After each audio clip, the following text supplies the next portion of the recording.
It's day 3 of our live coverage of Xbox Gamescom 2024, and there's so many games to talk about, Charlie, so let's dive in. Let's get stuck in. We have games on games on games on games, including Metaphor ReFantazio, the newest game from the minds behind Persona 3, 4, and 5. We're going to catch up with the team crafting the game and some of the iconic voices who bring it to life. And then after that, we're going to be discovering what it takes to survive a plague of corrupting souls with Avowed, and then play as damned souls in 33 Immortals, which should be a great time. Sounds like a lovely time, but now it's time to throw it over to Bex with one of the most anticipated games of the year.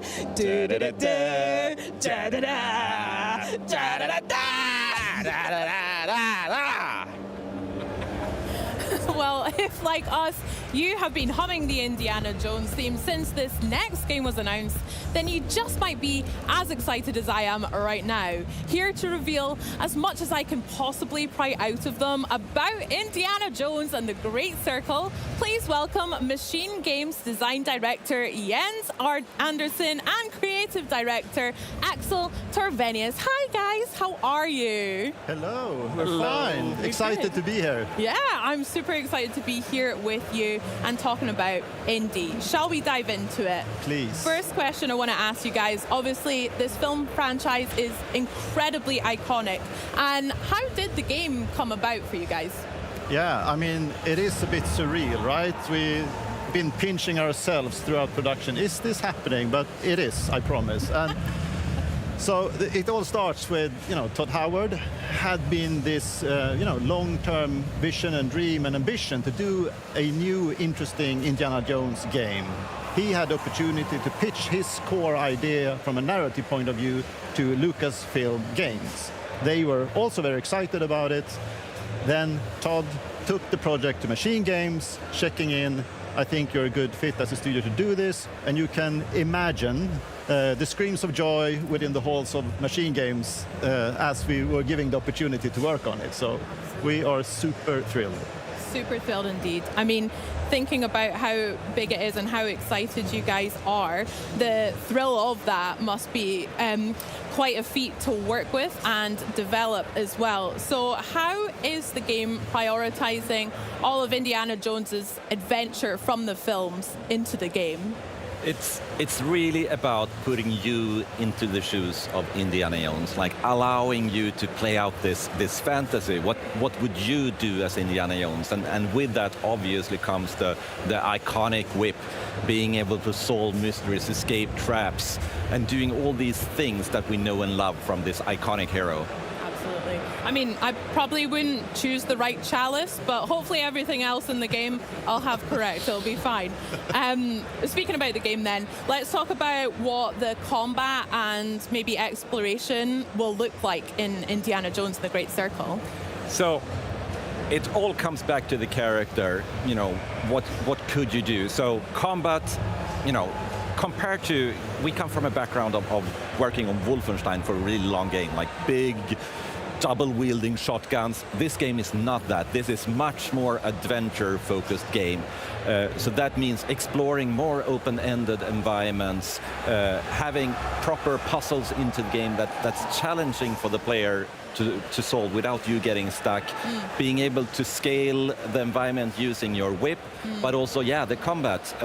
Like Indy is known for his knuckle-busting, brawler-style combat, so punching enemies in the face or even picking up a banjo and smashing them over the head. It's all about trying to recreate that really almost comedic matinee-style adventure.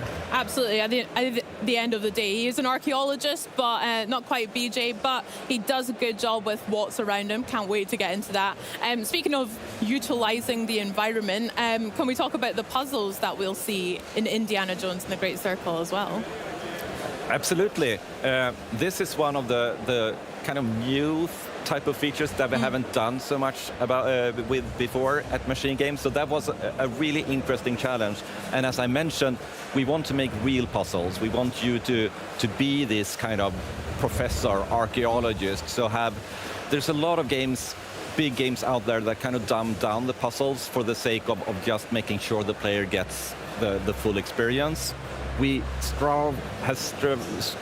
have tried really hard to just make them exciting to explore and build all these systems, like we have the camera and the journal to help you through the puzzle. You get to investigate and discover, and if you still do get stuck, you have the camera, you can pick it up, you can snap a photo of the puzzle, and Indy will provide a little clue what you need to do. You can take another one if you get deeper, so you don't have to go off to YouTube to see the solution. Nice. It's also extremely important to try to hit the sweet spot of making sure that we have these complicated puzzles from a game mechanic point of view, but we also need to make sure that they feel like they fit within the environments, like it's an actual part of this ancient temple that you have discovered, that there's a contextual sense to it. So there's many different components, but we feel that we are in a very, very good sweet spot at the moment where it sits. I believe in you too. I can't wait to see them. You know, speaking about ancient temples and things, obviously we see a whole bunch of iconic and interesting locations that Indy gets to travel to across the films too. Whereabouts in the game will us players get to explore and discover? Yeah, so we have just the base narrative and the core story is already, it makes sure that we put the player on a global adventure. We get to visit a lot of different locations. The reasoning behind some of these locations is a twofold reason. One is, of course, that it fits the narrative, the story that we want to tell. The other one is also to make sure that we introduce new, interesting, exciting environments throughout the full campaign. So you will get this dynamic pacing of, wow, a jungle, a desert, mountains, you know. So we're really trying to make sure that that balance and that contrast feels exciting and thrilling at all times. Yeah, that sounds great. I mean, a lot of us, I'm sure, me especially, I'm very excited to get my hands on that whip and take that out for a spin. Is there anything you want to share just now about whip wielding and how that can be used within the game too? It's such an important feature. Like it's iconic for the character. So from day one, it's been, you know, incredibly important to get right. And we've had, you know, super talented engineers and animators working really hard to get, you know, the feeling of it feeling right. Like there's a mix of simulation, physical simulation in there. There's a mix of animation that takes over that allows you to do all these things that we want to do. You can, you know, attach it to things in the environment, pull them, use it to scale walls. It's also a combat tool, so really being able to use primarily as an entry point to combat is a very good use of the whip. You can use it to disarm someone, so you can turn around and then use it to pull an enemy into what we call clinch, so you can punch them. You know, it's a very versatile tool, and getting that to feel right has taken a lot of work. We have the audio part of it. We actually super important. Yeah. I mean, it's such an iconic part of Indiana Jones' character. So the amount of work from broad spectrum within the team that's been working on it and, you know, working hard to make sure that it is where it is today, it's been not an easy task. We even brought in experts, like we went to visit the Swedish Bullwhip champion and you know, our audio team went there and rigged mics and everything so we could get the sound just right and see how it's actually being used. Oh gosh, that must have been quite the day. I love that. Can't wait for that part personally. So let's talk about what it was like working with Lucasfilm. Obviously, absolutely synonymous with Indiana Jones and a lot of amazing IPs. What can fans expect in terms of authenticity in your game? A lot. So speaking to the point of working together alongside with Lucasfilm Games has been extremely, you know, valuable and appreciated. We have been on a constant iterative basis with them, basically a weekly turn. We've been in contact with them. They are the experts of the IP, they are the experts of the franchise. So seeking their guidance sometimes and making sure that we are on the right path has been invaluable and, you know, a really good experience. And speaking to what fans can expect, you know, there are two sides to that. For people that are fans of the franchise and fans of Indiana Jones, this is absolutely your fix. This is your Indiana Jones fix, right? But when it comes to And it's might sound weird. There are people out there that do not know who Indiana Jones is. We are capturing them also, because at the heart and at the core of Indiana Jones and the franchise is a fantastic world of deep narrative and a great adventure. So there is something for everyone in there. Amazing. I can't wait. That sounds so good. Well, guys, I would love to know if there are any parts of the film that you also emulate in the game, or if you could maybe share us a little bit of Easter eggs if you have any. Well, it wouldn't be a proper Easter egg if we spoiled it ahead of launch, so you have to play it for yourself. But as Axel said, there's a wealth of indie trivia and lots of really cool things to discover in the game. So if you know type thing. You will not be disappointed if you're into that. Amazing. Well, guys, thank you so much for chatting with me today. Finally, last question. When can we get our hands on Indiana Jones and the Great Circle? December 9th. Okay, Christmas wish list sorted then. Very good and very nice. Jens, Axel, thank you so much. Enjoy the rest of your Gamescom. It's been such a pleasure chatting all things indie. I shall don my hat now as well. I think that's only right. And remember, you can pre-order your copy of Indiana Jones and the Great Circle ready for December 9th. Excitement has been building for this next RPG since it was announced back in 2016. Now, this brainchild of some of the minds behind the Persona series is nearly ready to launch. Enjoy this look at Metaphor ReFantazio.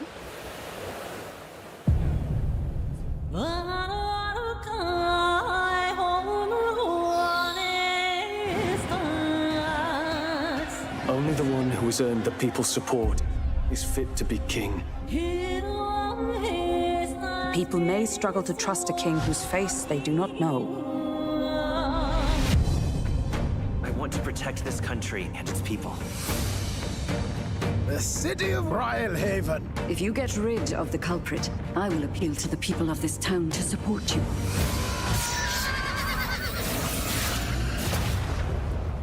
More public support, bigger face on the rock. Traveling from one nation to another, well, there's all sorts of life-threatening danger on the way.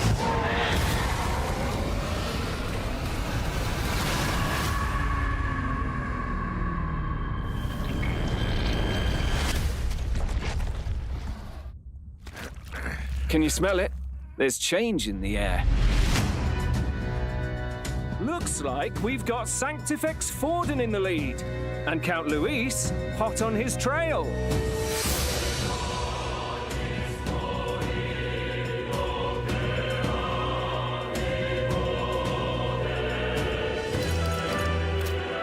You dreamt of utopia. You saw the tribes united as one.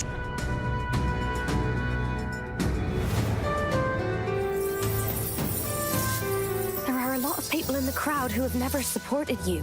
How are you going to respond to them?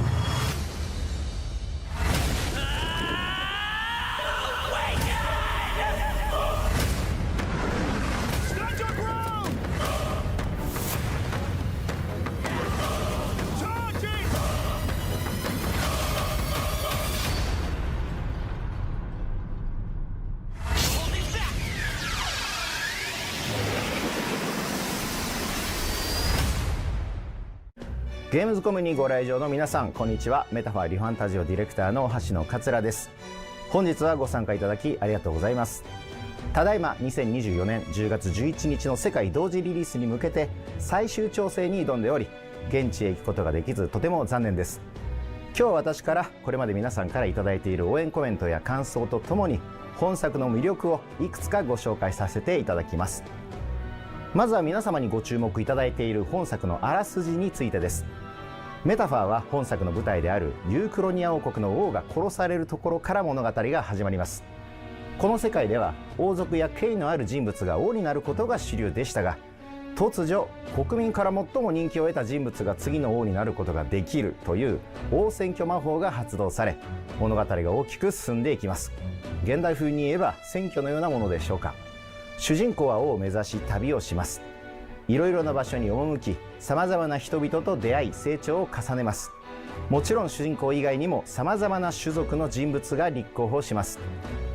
一番人気になれば誰でも王になれるわけですから、とんでもない公約を掲げる人も出てきますし、ユニークな戦いや騒動が繰り広げられることになります。選挙をめぐる物語をぜひゲームの中で体験してみてください。次にユーザーの皆様からは、主人公が王を目指す道中で楽しめる旅体験への高い関心を寄せていただいています。今作はさまざまな経験や出会いが主人公の王の資質を成長させます。どんな行動も無駄にはならず、主人公の成長につながる、これは非常に重要なポイントです。凱旋者での移動の最中、仲間とチェスのようなゲームを楽しむこんな何気ない仲間との交流からも、主人公は王に一歩近づくことになります。また舞台であるユークロニア王国のさまざまなロケーションにも多くのご注目をいただいています。旅の道中で訪れる街や雄大な自然では、多彩なアクティビティを体験することができます。モンスター退治のサブクエストはもちろん、ある街ではクリフダイビングを楽しむことも可能です。メインストーリーを進めると後から開放されるアクティビティもありますので、プレイヤーの皆さんはぜひいろいろな場所を巡っていただけると嬉しいです。それらゲームの中での選択一つ一つが仲間たちとの絆を育み、主人公の成長につながります。どのような日々を過ごすのかはプレイヤーの皆さん次第です。さまざまな楽しみ方ができるようこだわって作っていますので、ぜひ楽しみにお待ちいただけると幸いです。そして予約購入をしていただくと、冒険をより楽しむための豪華な特典がゲットできますので、ぜひ事前予約をしてください。最後に本作の特徴を一つお話しします。メタファーでは会話中、プレイヤーが選んだ選択肢を主人公がボイス付きで喋ります。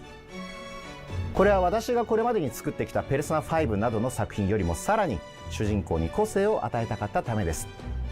プレイしていくうちに親近感と愛着が増していただけるようこだわって作りました。ぜひ新たな主人公を愛していただけると大変嬉しく思います。それでは Xbox チームにお戻しします。ありがとうございました。We've just heard from the developers. Now let's meet some of the voices of Metaphor ReFantazio. Joining me now are Kristen Atherton and Stuart Clark. Thanks so much for joining us here at Gamescom. How are you finding it so far? Oh, mate, it's been overwhelming in the best possible way. Like, I've never been to an event like this, which it's like gaming theme park. Yeah. Do you know what I mean? Like every area is themed. I'm looking at the World of Warcraft section now, and it's just like, it looks like this themed attraction. People are queuing. They've got incredible rides. There's games. Like, I just want to go out and explore. Like, as soon as this is done, I just want to go and I want to find some cool things to go experience. I mean, you walk in for the first time and it's just, you almost want to just stand and take it in. It's just a spectacle. Yeah. And people walking around in costumes, you know, I want to stop every single person and go, you look incredible. Wait, you look incredible. It's such a wonderful atmosphere. We're having such a brilliant time. Yeah, it's one of the best things, just wandering around the booth, seeing all the games. But let's talk about your game, because both of you play some incredible characters, right, in the game. Stuart, do you want to start off with who you're playing and tell us about your character? I can totally start, yeah. Okay, so I play Leon Stroll, he is your first ally. He is your brother in arms, your ride or die, your main man, your special dude. I'm running out of ways to describe it, but he is like your first and foremost. Runs in very early. He is like a country noble who, basically, he's a man of the people. He's got this idealized version of what a noble should be, how a noble should act, how they should interact with the world. And it's an idealism that isn't always matched by the world that he exists within. And he butts up against that a lot. And I think it's so refreshing for him to find the protagonist and for them to share this kind of forged in fire experience early on, where they find that their ideals align and their motivations align, and he is able to join him as that first ally. Like, his mouth gets ahead of him sometimes. Yeah. He's forthright. He will if he doesn't like you, he'll tell you. And if there's a grudge, he's going to keep that grudge. But if you're on the right side of him, he's your best friend. It sounds like everyone needs a stroll in their life. I think so. I think so. I agree. Kristen, what about your character? Well, if you need a stroll, you certainly need a Hulkenberg.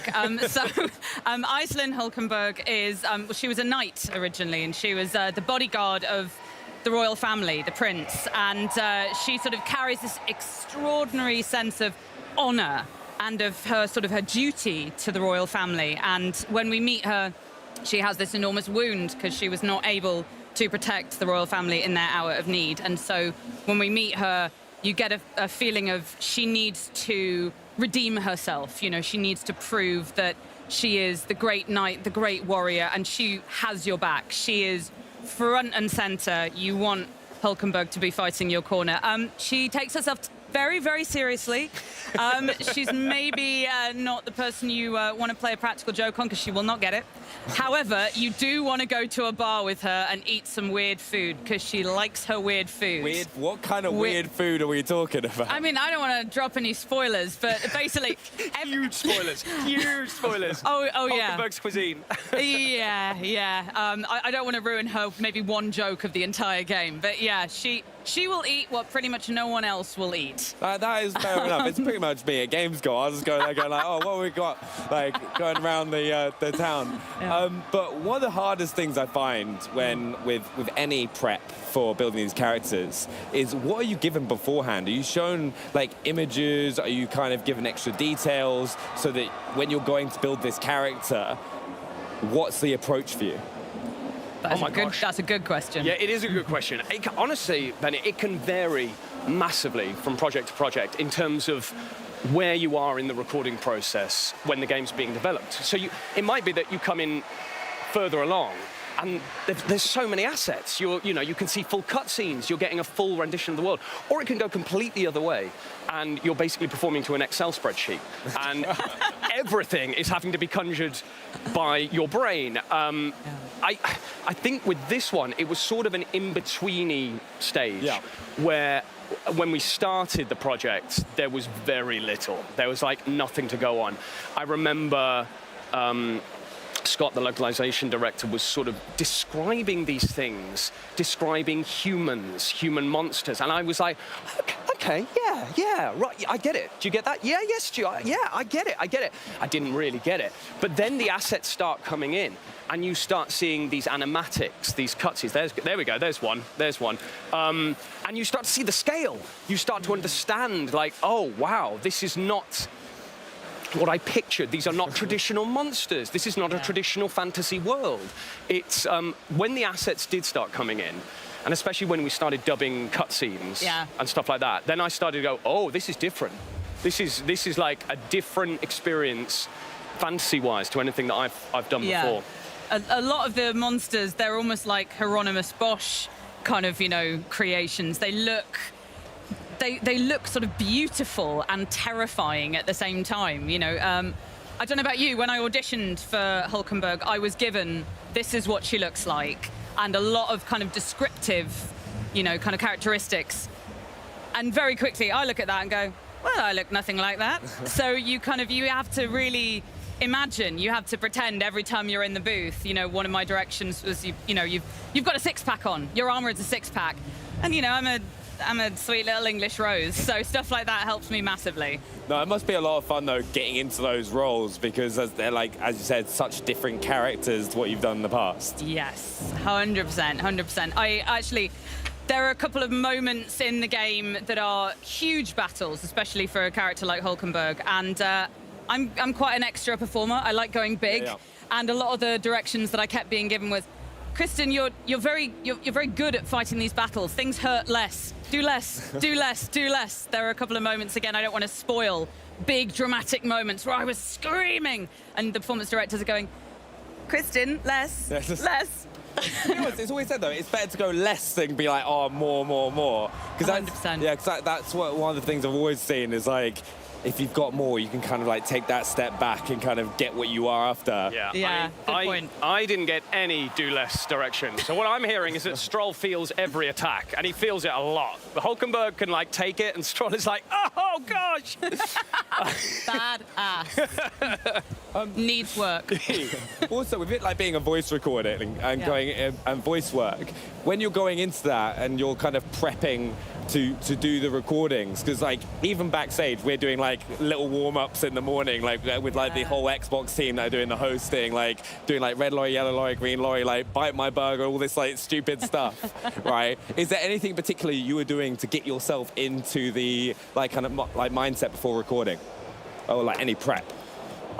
Okay, less of a vocal exercise, but I tell you what I did do throughout the recording process was that the studio was a little bit outside of London, so I always had a train journey to go. And I played through the entire of Xenoblade Chronicles 3 on my Switch because it just got me in that kind of RPG mindset of like listening to other voice actors, enjoying what they're doing, feeling inspired, and getting me in that zone. So that was kind of my prep, was more of a mental prep of just like getting you into the world of like fantasy, JRPG, that kind of thing. I found that actually really, really helped me. Yeah. No, I like to listen to computer game soundtracks when I'm on my way. You know, it's very tempting. You're walking around, you know, South London, and you hear this epic music in your ears, and you're like, I am a warrior. Yes, all of you should fear me. And actually, as soon as you take the music out, you're like, I am not fearsome or scary. But yeah. Honestly, it's been so much fun, like just kind of like seeing how you approach these characters in the world, and I can't wait to play the game myself as well. So thank you so much for both of you coming and joining us, and like finding about the process and hearing about your characters. And a big thank you, and I hope you enjoy the rest of Gamescom and get a chance to get around the booth as well. So remember as well, the epic story of Metaphor ReFantazio unfolds when the game launches October 11th. So check out the pre-order and get ready for the adventure. But coming up, the team from 33 Immortals stopped by to help us join the rebellion in this unique 33-player co-op. And later, we give you the ultimate booth experience with an Avowed demo only seen here at Gamescom. And remember, Avowed will be available on Game Pass day one. So get ready, and a great way to get ready is to take advantage of an offer from Xbox Game Pass. Get new games on day one like Call of Duty Black Ops 6 on October 25th. Play some of the biggest games of the year and also unlock partner benefits from Riot Games and EA Play. And if you're not already a Game Pass member, you can join right now and get your first month of PC Game Pass for $1 or €1. This offer won't last long, so act now. But also, now we turn to a nutty puzzle platformer that trades acorns for ammunition. Welcome to the wild world of Squirrel with a Gun. My name is Dan D'Entremont, game director for Squirrel with a Gun, the game where you play as the neighborhood's most obnoxious rodent, committing crimes and causing mayhem in pursuit of golden acorns. And I'm so excited to share a bit about what makes this nutty sandbox shooter and puzzle platformer so special. The core of Squirrel with a Gun is in its nutty sandbox gameplay. We had to make sure the gameplay was as crazy as the concept. You play as an unhinged animal as it wreaks havoc on the world around you as you explore and complete hidden objectives. You can be a nice squirrel and ask for snacks and pose for photos. You might get some rewards for wholesome interactions, like helping a bride find her missing groom, shooting some hoops, going on a little water adventure, and heading to the skate park to show off some tricks. But you can also choose to be a nuisance, pestering the community, like running them over with your little RC car, giving someone a shave riding the drone, doing a showdown with Wild Will the cowboy. There are so many different ways you can interact with people in this game, and a lot of hidden side quests to complete with the NPCs in exchange for the highly desirable golden acorns. Regular acorns and the rare golden acorns are used as currency to unlock new weapons or other interactable items, like your RC car. This game also has a lot of clever puzzle platforming. Not only do you jump and climb around like a normal squirrel would, but because this squirrel is often equipped for combat, you can use a gun's recoil to boost its jumps.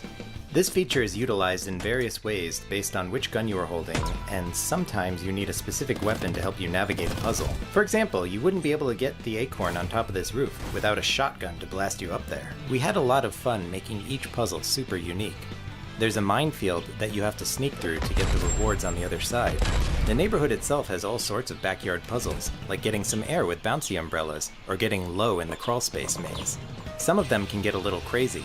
You can take to the sky on a bouncy castle, and head underwater to get some rewards. Let's take a quick pause in the gameplay to show off some cosmetics we've been working on to style up our squirrel. My favorite outfit is the diving suit because it lets you explore a hidden underwater cave that you otherwise wouldn't have access to. A few of the cosmetics even have tactical effects. Wearing a bomb suit will reduce explosive damage, and the sparkler hat can light propane tanks on fire. And of course you can't have a squirrel with a gun without the gun. There's 7 different weapons to unlock in the game, each with its own unique takedown and jump boost. You can learn more about them by watching our previous Arsenal trailer. Each one is a blast. I hope you learned a little something about how squirrels can wield weapons and cause chaos, and I can't wait for all of you to get your paws on this passion project of ours.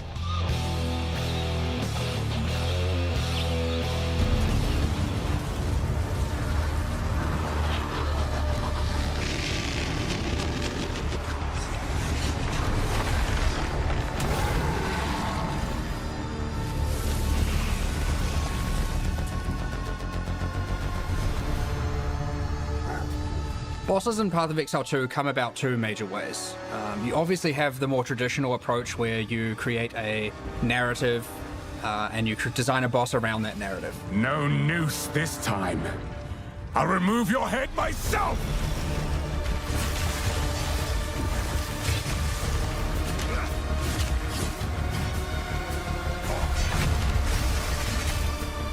The second way, which I think is something that can be very unique and create some of the more interesting encounters, is letting the creative genius of our artists do what they need to do. They can come up with something completely abstract, and this is how you get some of the most awesome things, because all of a sudden it can be something with 100 tentacles, or 9 limbs, or no limbs, or 1,000 teeth, or none, and obviously things that aren't even in my imagination.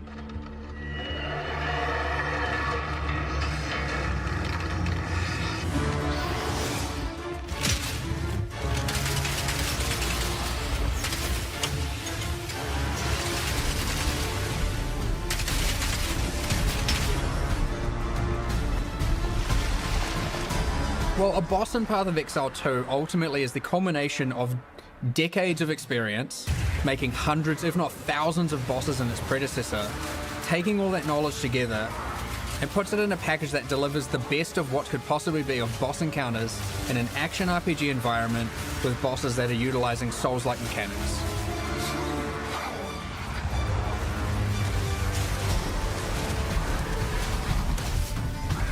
Despite the fact there's over 100 bosses, and more to come, a lot more to come, every single boss fight is completely unique, hand animated from scratch. It is designed from scratch, it is balanced from scratch, and it doesn't reuse a single asset in our library or anything like that.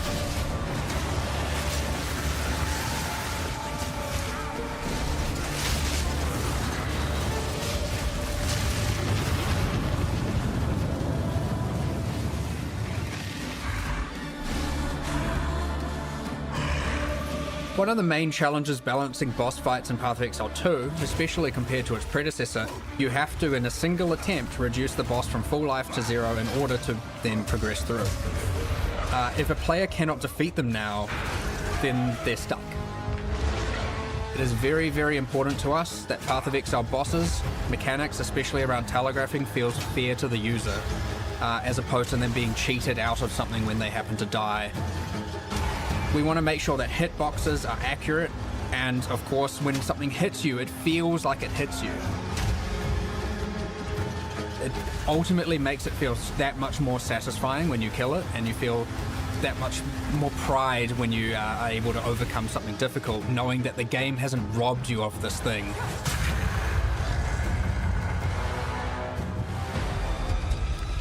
At the end of the day, you want to see that healthy balance where some people are struggling, and you want to see that moment, that second-hand moment where someone overcomes that challenge and is so happy for doing so. And so I'm looking forward to that.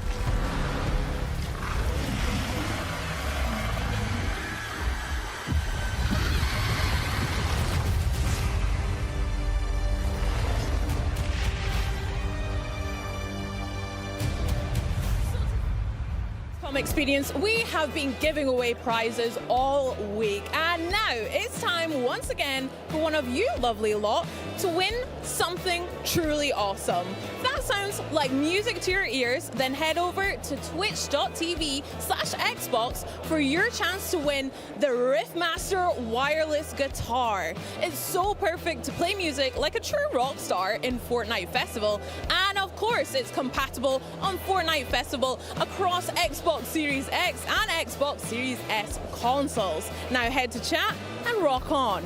Okay, now it's time to catch up with the minds behind Wuchang Fallen Feathers and take a look at a never-before-seen piece about the inspiration behind this epic title. 大家好，我是灵者科技的创始人之一，也是明末冤虚之语的制作人夏世元。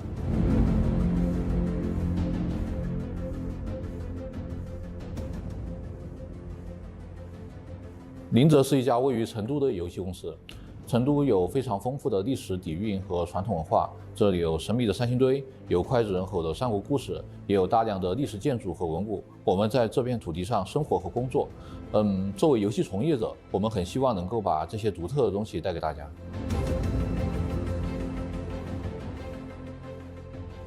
游戏的故事背景设定在明朝末年的1647年，张献忠刚死，川蜀地区正迎来它最黑暗的时期。由于战乱和羽化病的出现，这个地区就变得非常的险恶。我们为羽化病撰写了属于它自己的架空历史，从蜀王杜宇时代起，经历了汉唐、宋末以至明末。每逢战乱的时候，羽化病就会出现。我们把这些信息分散到了游戏的只言片语当中，以及游戏的场景叙事当中，力求拉近这个架空世界和玩家之间的距离。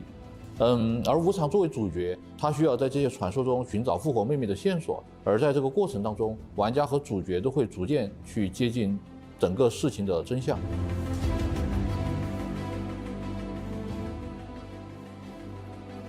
明朝末年在四川地区的战乱、瘟疫的混乱和这种破败的背景，其实和我们的游戏类型是极为契合的。我们希望把更多诸如胡金铨武侠电影的质感和这种黑暗的背景做结合，利用这种强烈的冲突去创造出独特的美术氛围。在这种美术的基调之上，我们就可以通过更多的非线性的关卡设计，或者说是包括一些垂直的关卡设计，去增强冲击力，然后去做更多的场景叙事，营造一种故事感，让玩家能够在体验游戏的时候沉浸其中，或者说是让玩家在游戏中每走的一步路都能够感觉到这个世界是活着的。当然，明末作为一款架空世界的游戏，我们依然希望能够给玩家呈现一个具有明末特色的游戏体验。为了实现这一点，玩家将在游戏中邂逅大量历史中存在的或大或小的人物，比如像张献忠及其4大义子，拉近玩家和传说之间的距离。通过这种大背景下人的抉择，去展现人性中的光明面，把更多关于传统武侠的概念的思考留给玩家。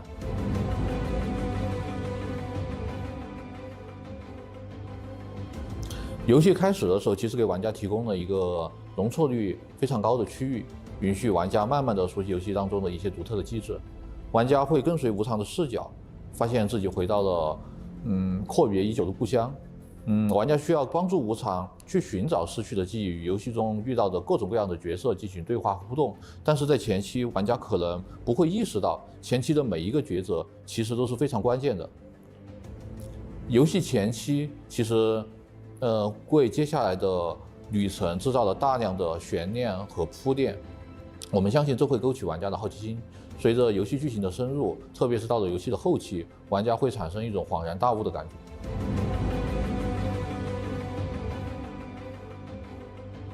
实体扫描是一个非常好的方案，因为扫描技术可以把时间的痕迹很好的记录下来。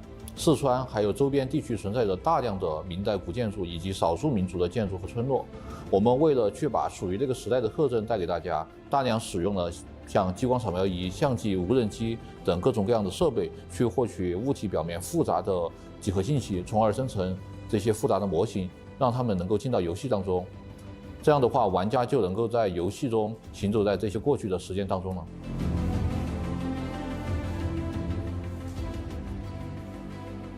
战斗方面，我们为了做出一些自己的东西，从电影和传统武术中吸取了大量的灵感，设计了很多武器和流派机制，让游戏的核心战斗在不偏离本味的基础之上，能够更加的具有动作性和策略性。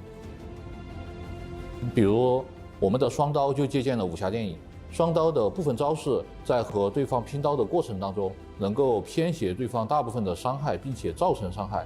但是如果这个时候玩家的体质太弱，那么则无法续航。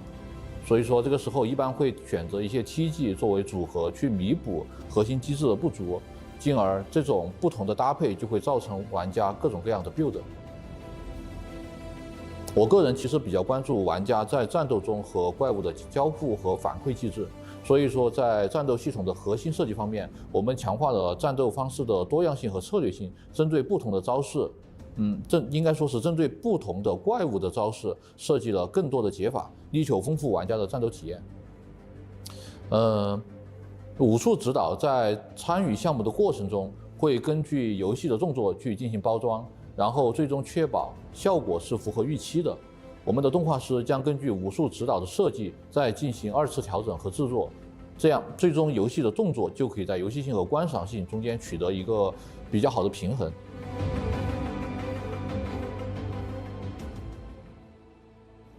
当然，首先很高兴能够时隔数年再和广大玩家见面。这个宣传片的主题其实是说从人堕落成怪物。这个主题更多是希望表达游戏中的一个主旨，就是一切的力量都是等价交换，玩家也会随着无常的旅程，看到游戏中大大小小的人物为了自己的执念染指了未知的力量，造成了非常可怕的后果。然后宣传片中出现的 BOSS 其实和无常是有血缘关系的，游戏中家庭的这个主题也将在这个人物的剧情中得到体现。随着距离我们2025年的发售日越来越近，我们还会陆续给大家带来更多的内容。感谢大家的关注和支持，我们会和505 Games 一道紧密合作，尽快把更多的内容带给大家。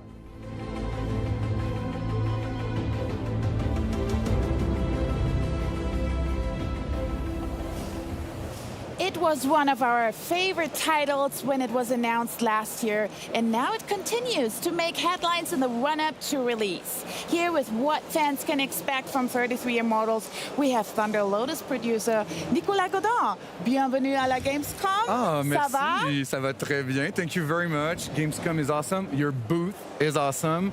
It's very impressive. And you actually were here last year with 33 Immortals on our Gamescom stage. Yes. But yeah, it's been a year, it's been a minute. Could you give us a refresher on the ABCs? I'll give you a little recap. So 33 Immortals is a co-op action roguelike game where you join the fight with 33 players with you, and then the goal is to fight masses of monsters and epic bosses, and all that in a raid, pick up and raid. It's how we call it, the pick up and raid vibe, where we want to give this raid accessible take for players, low key, low effort. You just join in and you fight all together. And Phil Spencer is a fan. We know that. We are very happy to mention that Phil was our first community member since he played last year. But to be fair, he was really nice with us. He played with us. He was very. He's our fan. We love him, and it was a good moment with him last year. And you got community testing now under your belt as well. So could you tell us more about the reactions? Yes, it was interesting. Throughout the whole year, we had a closed alpha and a closed beta. For the closed beta, we were very surprised. We had around 47,000 players. We weren't expecting this at all, but we are very grateful and happy to have all these players joining in. And it was nice because we also had a survey in it, and we asked them, would you recommend that game? You know, this classic, would you recommend it? And we were very happy to hear that 94% of them would recommend it. So for us, it was clearly a big success. Congratulations on that. Thank you. And those community testings can be very revealing. So what did you learn about that for your game, and how does your team evolve things before release? Yeah, indeed, we learned a lot. First of all, we confirmed that our core game mechanic is working very well. The fact of playing with 32 players as a big group in the world, at boss fight, it was a good success. People appreciated all the co-op mechanics. The boss fight, again, they were very appreciated. And also, it's something very TLG-like. It's that we know we have gorgeous art, like gorgeous animation, gorgeous art everywhere. It's really our, I would say, our like tagline when you talk about Thunder Lotus, and we respect that and people appreciate that. It was very good. On the other hand, we also had tons of feedback, and that was good because we needed feedback, obviously. And we know that we have to still work on the combat. The combat is such a big thing in our game. We want to make it more snappy. We're also going to work on some like tutorials at the beginning to make it more clear for players. We want to work also again on some communication features we have in game. We'll pimp them up to make sure that people have all the tools to communicate with each other very easily. And the last of it is also all about the difficulty. We want to make sure that every player will be able to jump in and enjoy the game with the right difficulty level. Right now, it was a bit too difficult.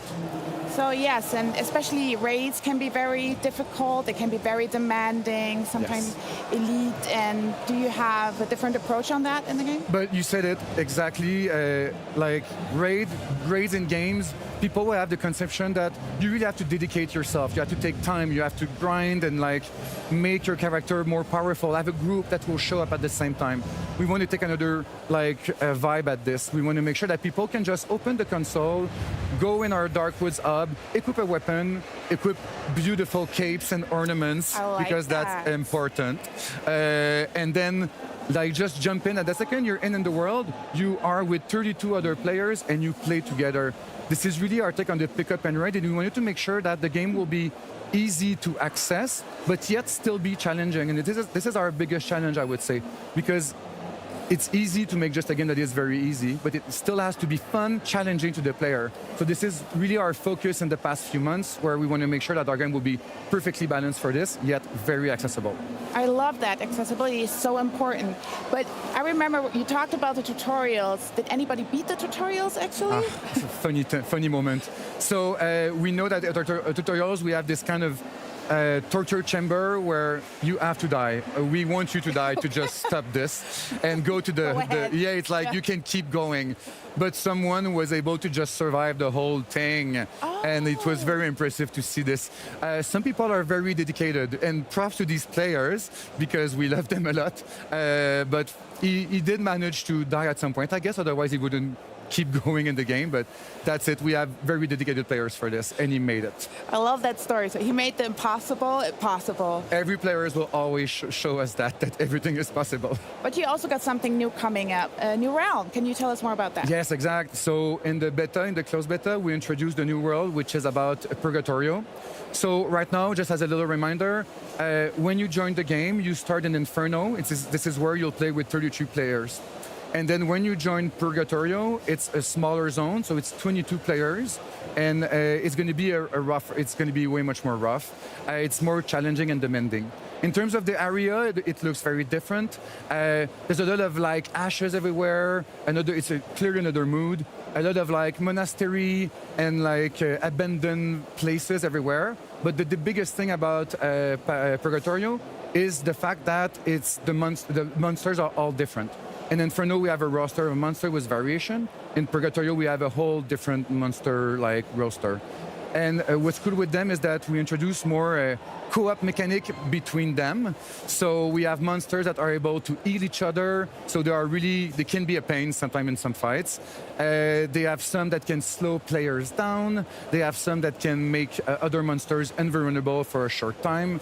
So we wanted to challenge the player differently to make sure that they will use all the roles of the different weapons in an efficient way and just challenge them in a different way with the other world. So a lot of diversity, a lot to explore and watch out for, definitely. Yes, exact. And by the way, please note that they are support, but they will still hurt you because, yes, it's about dying again. I see what the whole thing is about your game. We're very sorry. We talked about the beta moments ago. Will some of those insiders see evolution in the game? Yes, and what's nice is that when you play a zone, you have access to a big boss fight at the end. Inferno was a Lucifer boss fight, which was very exciting. And for Purgatorio, we go with an Adam and Eve fight in the Garden of Eden. We weren't sure to push it out, but the goal was to have feedback on the gameplay. So when we put it out, it was very rough. It was all pink and placeholder with rough animations, and it was very fine with us because we wanted gameplay on feedback on gameplay, which we did.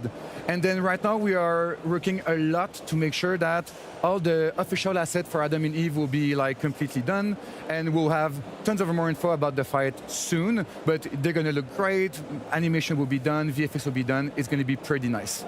I can really feel that your heart is beating for the community and the feedback. So if anybody else wants to join, how do we keep up with 33 Immortals? Well, the team is very dedicated, so I just want to say a big props, camera. Yes, please. Like team, we love you. We are at Underletters. The team is like 20 people, and other people at the office always help with us. And really props to you, and props to all the players that help us with these different phases.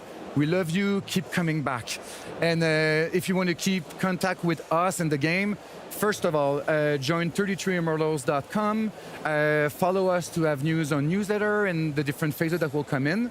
And also, we also started Xbox Insider playtest on this weekend. It's going to start right now. So for those who are on the Insider ring, please join the fight and have fun with us. Well, hopefully you can enjoy some more of Gamescom. Thank you so much for coming, Nicolas. Thank you very much. Au revoir. Au revoir. Merci. Dankeschön. De rien. Sign up at 33immortals.com to keep an eye out for 33 Immortals coming to Xbox Game Pass day and date. Coming up, we found out the latest from the Space Marine series. Then we've got 2 gameplay presentations you just gotta see.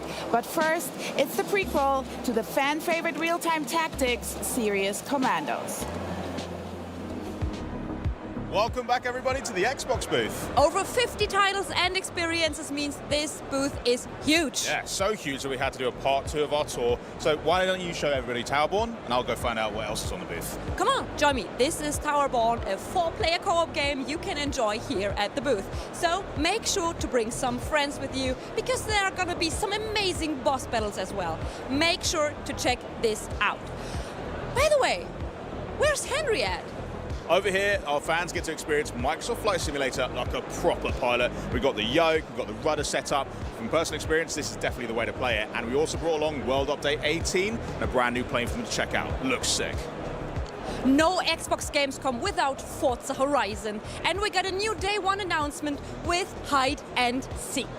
Fans at the booth can already play this new mode. And they can also check the latest Nike collab. Fans at home can play the latest mode on September 10th.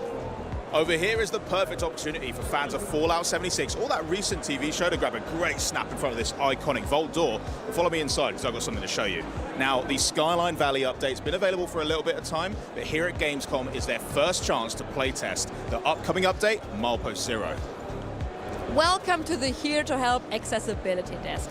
We are dedicated to have you all play, whether on our broadcast or around the booth. We have multi-language interpreters.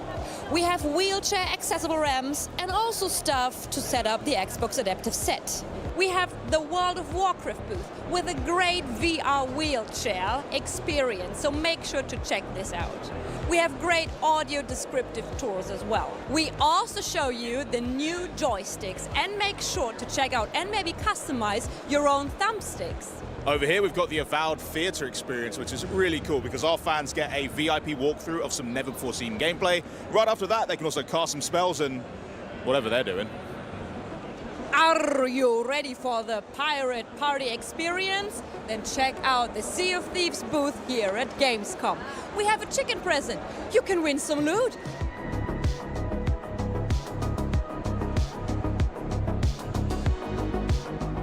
Can you imagine to control an ever-evolving nation? Then Ara History Untold is your game. Fans can choose between different historical figures. You can build and explore, but choose wisely, because this world is yours now. Understandably, this next section is so popular, I couldn't even get too close to it. We've got the first Starfield expansion, Shattered Space, right next to the first Indiana Jones game since 2011, all wrapped up into one beautiful theater experience for our fans to see. There's a lot for them to check out behind those walls. Xbox is all about the fans, and at this community hub you can get up close and personal with your favorite games and even some of the voices of your favorite characters. So make sure to check the schedule, enjoy and have fun at the booth. And no Gamescom would be complete without some swag, and our gear shop has got everything you could ever want across so many of our different franchises. We've got stuff for Fallout, Diablo, World of Warcraft, Call of Duty. I'm going to go fill my bags up, and we'll just see what the rest of the show has in store for us.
And that was Commando's Origin. I'm pretty good, didn't it? Sick. Now, to Warhammer 40k Space Marine. Henry, did you know it was released back in 2011? What? Now, 13 years later, Space Marine 2 is nearly ready to make landfall. Here with more, please welcome Saber Interactive's Chief Creative Officer, it's Tim Willits. How you doing, Tim? Thank you for having me. Well, are you having a good Gamescom so far? This has been a great Gamescom, and the reception on the game has been great. Amazing, wonderful. We got some questions for you. You got the first one, didn't you, love? Yeah, I'd like to know, because this is a follow-up to the game that released back then, and knowing that there's quite a following to the Space Marine universe. I mean, the game itself, that the IP that the franchise is based on, has been ongoing for many years. Yeah. What's it like working with a team like Games Workshop to bring something like that to life? Nice. Yes, it's been a great honor for us to work with Games Workshop and to also work on the in the Warhammer 40,000 universe. You know, this universe was created 45 years ago, and the influence that it has had on video games that we've played for decades, I don't think many people realize. You know, working with Games Workshop, you know, we worked hand in hand on the story. the setup, the Space Marine chapters, even like the enemies that you fight. So it was a great collaborative effort. Yeah, no, I can totally imagine. And because of that, with the 45 years, you say, of history, I imagine there's quite a challenge when it comes to making a sequel to a popular game for core fans who've been with you the whole time, but even trying to entice new folks who, like myself, I haven't played the first Space Marine game. So I'd love to hear a little bit more about, what does this mean for those who have played for ages or maybe uninitiated to 40K? Yes, that's a great question. It was definitely a challenge to create a game that both respected the franchise, respected the fans, but also was approachable enough for people to play it. Now, I know you said you haven't played Space Marine 1. Please don't hurt me, Tim. I'll get round to it. That is totally fine. Yes. Don't worry that, if you haven't played the franchise, jump into Space Marine 2. If you're just a fan of over-the-top, in-your-face action games, this is the game That for you. sounds like a bit of us. Right, that's good. But for the fans that have been there all along the way, they played the originals, how have they helped, your community, basically, in focusing your development team to make sure the sequel is just right for them, too? Yes. The community, the Warhammer 40,000 community is intense. It's millions strong. And they love it, right? They love it. Passionate amount of love, yeah. Yes, and so working with Games Workshop, they have their community team, they have their expert writers, and we have talked to the community. We made sure that we are delivering the game and the experience that really is true to the franchise, and to really make you a true Space Marine, that power fantasy of being the most badass soldier in the universe. I mean, have you seen the sort of stuff they're up against? It's crazy, right? I was going to say, looking at it, that was going to be my next question, actually, is how is this love and this influence reflected in the action and the pace of the game that we're looking at here? Because this looks, well, you said it's quite intense. It looks really full on. Yeah. Yes. The key to Space Marine 2 is both the complex melee system and the range combat. One of the things that you will see is, Titus has to use everything in his arsenal, from blocks to hits to dodges to grabs to glory kills. Nice. It's really a very visceral, intense, and in your face. Yeah, absolutely. It looks so good. So do all of them have different kind of that up-close melee ability that we just saw as well? I know there are multiple folks you can play. Yes. Yeah. So one of the great things about the game is we have a campaign where you play as Titus, and he has 2 squad mates whom the computer can play them, or your buddies can play with you. Oh, fun, okay. Yes. Great. And then we have a PvE campaign where you can play as your own Space Marine. Ooh. And you can customize your Space Marine, you can be the chapter that you want, you can upgrade. That's great. And then that also leads to PvP. So you can go head-to-head with other humans playing as Space Marines. Oh, that sounds good. Absolutely. That's a bit of us. I like that. And there's the range stuff that we're seeing here now, yeah. This is the thing, like, the action is very intense, and at times the number of enemies can get quite overwhelming as well. It's not just about the fact that you're dealing with someone far away, maybe someone up close, because I can deal with one dude. Yeah. I'm fine with that. He's fine with that. Tell me about the for sort of technology you've had to develop to allow for there to be so much going on screen at once. Yes, so the key critical component of this experience. That was sick. Yes, that is an kidding awesome me? glory We kill. just need to quickly go, nice job, Tim. Like that, Tim. Yes. So the Swarm engine. The Swarm engine was developed by Saber Interactive in World War Z, and that has been developed, and now we're in Swarm Engine 2, where we can bring massive amounts of Tyranids, never seen before, and they just come at you and they break apart. And every one of those Tyranids, based on our new AI director, starts thinking, and they're thinking about killing you. And it is an over-the-top war, like epic, never seen before, epic war, where you are the main fighter. And is this just going around in the skybox? Because I don't know about you, Henry, but the idea of loads of Tyranids flying at me sounds kind of fun. Is it something that you can see from a distance, or are they coming at you? Yeah, they're much scarier. They're just Tyranids. Yes, especially when they're hundreds and hundreds. Well, yeah, that's true. Yes. Yeah. But they come at you with everything, and you need to use every weapon in your arsenal. Every move that you practice to stay alive. You can see here where the Tyranids are moving into the battlefield, and they're just on their way. falling off. It's nuts. And as they approach, they immediately break out into individual units that have their own AI. I was going to say, how does that work with the swarm? Are they all on a set path, or as soon as they land, is it just like the fastest route they can get to you and start messing you up? So our new advanced AI director coordinates the battle. Nice. So the swarm can come from different directions. The swarm kind of like breaks apart, like when they separate. That can happen at different times, based on the state of the battle, based on what you're doing, and based on what your Space Marine buddies are doing. Tim, you've done it again. Did you see that one? No, I'll watch that that one one. was sick. And watch the show back. That one was Oh, yeah. yes. I'm so distracted. This looks so good. You just said that they assess what the like state of the battle is. Yeah. So does that mean they're also reactive? And if they're thinking, oh, he's got this lane covered, let's direct some around here to sort of flank. Is that the sort of thing you're talking about? Yes. So you are a Space Marine. You're a Primaris Ultramarine. Okay. But we can't make the game super easy for you. Nah. So you'll feel like, yeah, I'm bashing these Tyranids, but then they overwhelm you. And then the AI director can bring in more advanced units from different directions. You know, they can flank you. So the ultimate goal is to feel like you're not going to survive, to feel like this is you're going to lose, but you make it and you win, and it's a great feeling. It's like at every opportunity you're just about to like close the gap, feel like you're getting ahead, and then you guys are just like Sebulba, just chucking a wrench in my engines, and I'm falling back again, and it's all over. Got to work from scratch again. Yes. Crazy. Yes, it's very Good intense. reference, Henry. Oh, thanks. Yeah. Very on brand for you. I like it. Yeah, that gameplay we were just looking at, by the way, the sheer size of it. Yeah, here we go. Look at this. Oh yeah. I mean, we can see a little bit of the swarm here. Maybe. Yeah, that's a flying. They're flying Tyranids. In this particular battle, they're attacking these huge kind of radio towers, and you just like destroy them as you try to survive, because they start landing. Different units start landing on the same platform that you're on.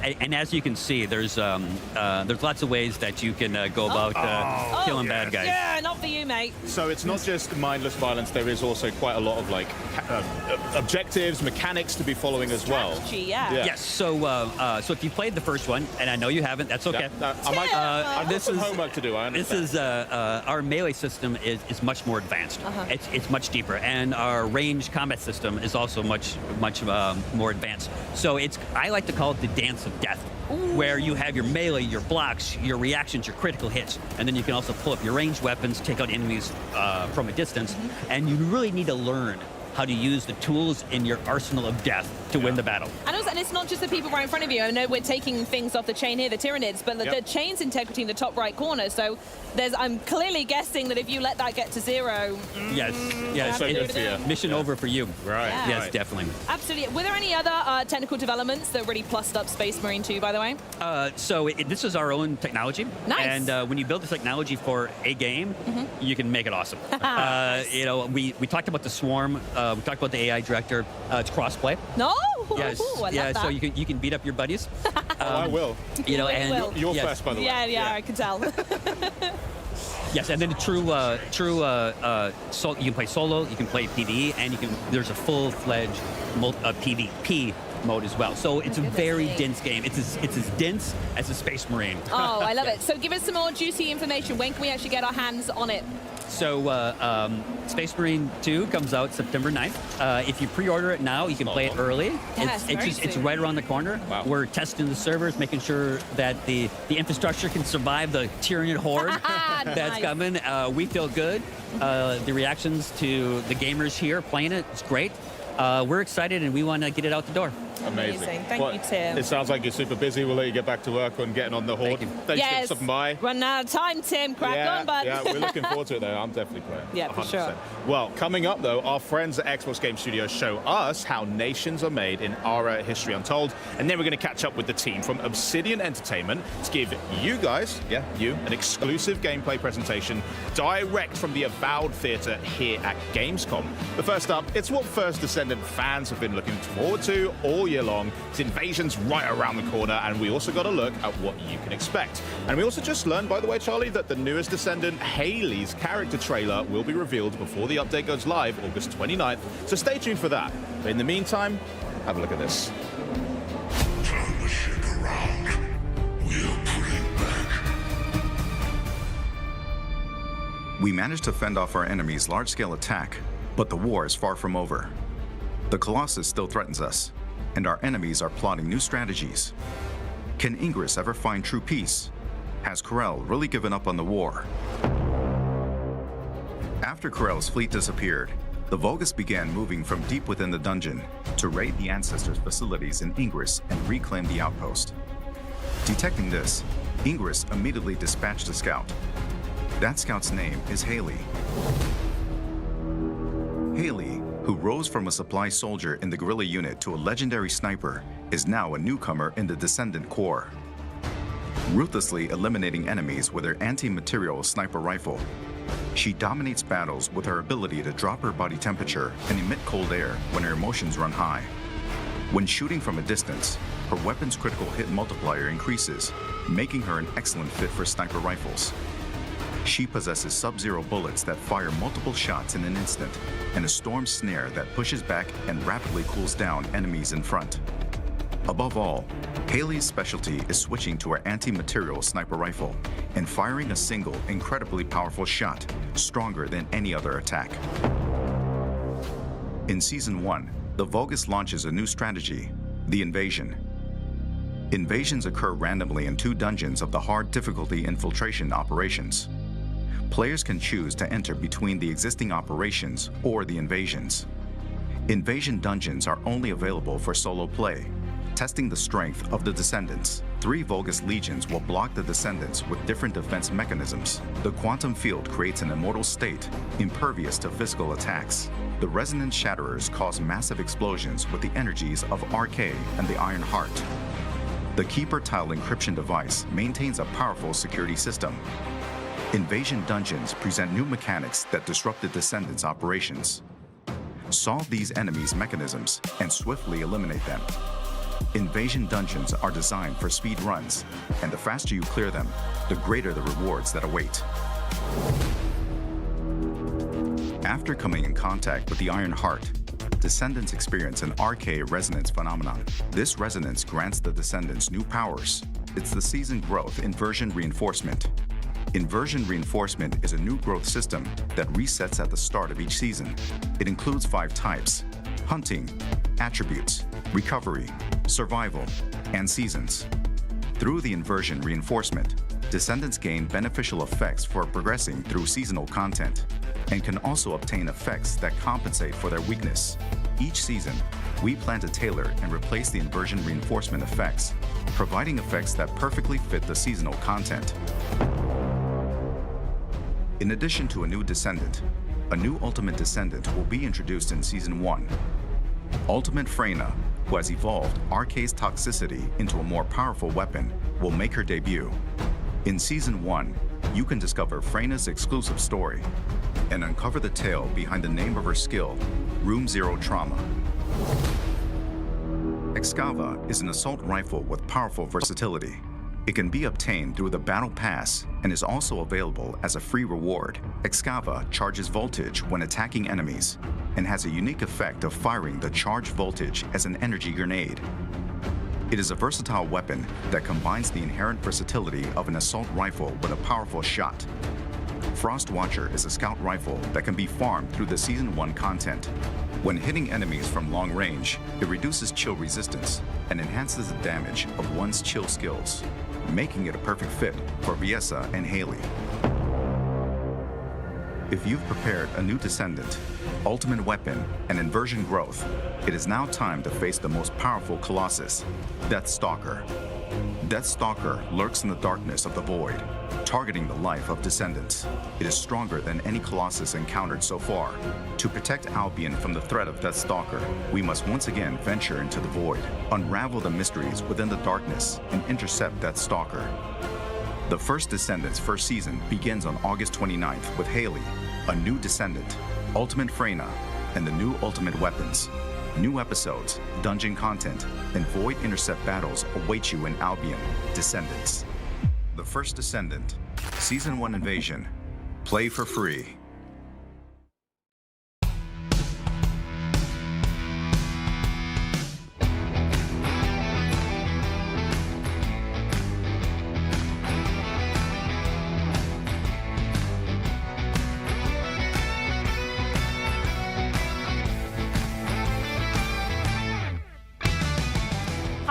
I'm Carrie Patel here at the Avowed booth at Gamescom.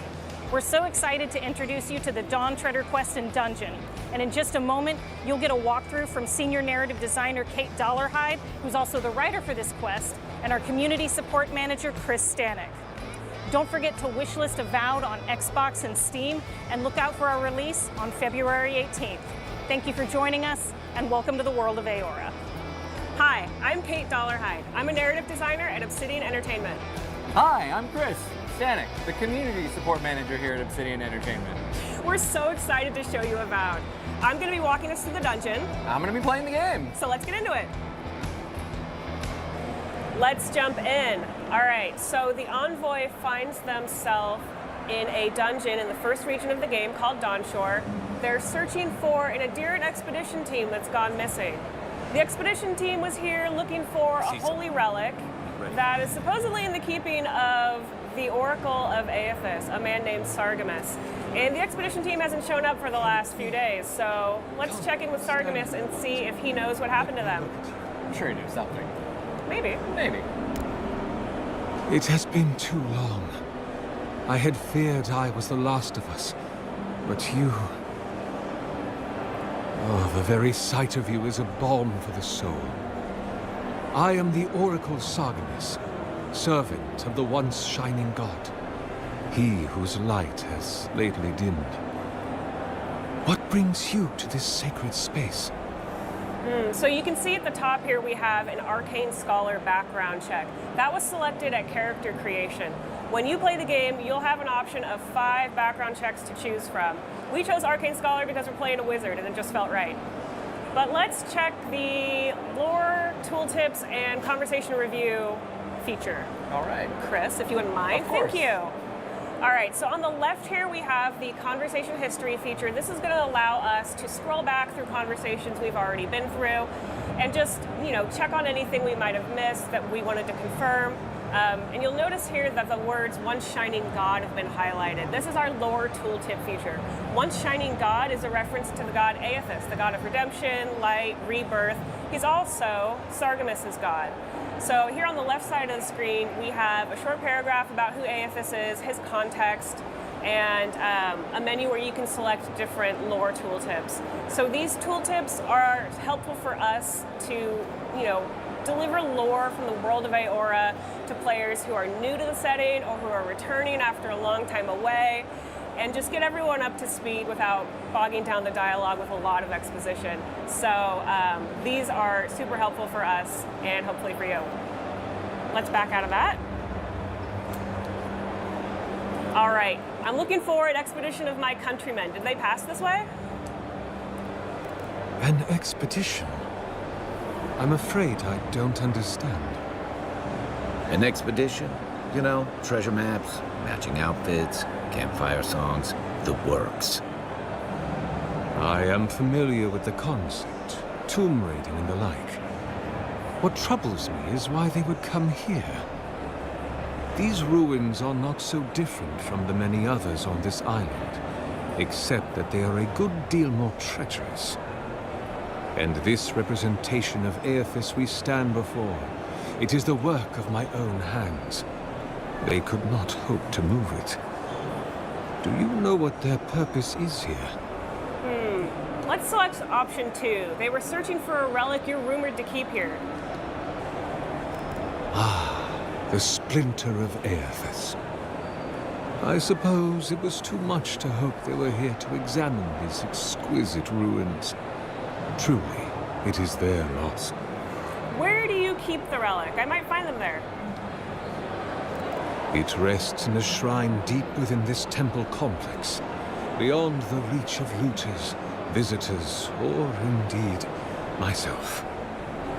The path to the relic has fallen to ruin. Some sections are flooded, and others are infested with all manner of creatures. Although, perhaps you might assist me with that. If you're about to ask us to tidy up, think again. My place is a much bigger mess. Oh, no. I had something far grander in mind. You see, this construction beside us is no mere statue, but a reliquary I have built to house the splinter of Aethys in its appropriate grandeur. It is nearly complete, and ready for the splinter to be interred. But I can no longer reach the relic on my own. Return it to me, and who knows, perhaps you will meet your expedition along the way. All right, I'll be back before you can say 10 praise Aethyses. I am most grateful. Oh, and please refrain from touching my statue or devices. May light illuminate your path, cousin. All right, so Sargon has had quite a lot to say there, but essentially he was saying that he didn't see the expedition team that we're looking for, but if they're looking for the relic, that might be where they are. And it just so happens that he also needs this relic to complete his statue here. His beautiful statue. He worked really, really hard on it. He has. He's put a lot of stuff on that. It's like when my son makes things out of popsicles. It is giving Lego. So you made me lose my train of thought. You're demonic. So it looks like our quest marker is pointing us to an area down below us, but I see that Chris wants to explore a little bit. So let's look at these breakable boards. It's got a sword symbol there. Can we get the sword out? Yeah. Leave those be.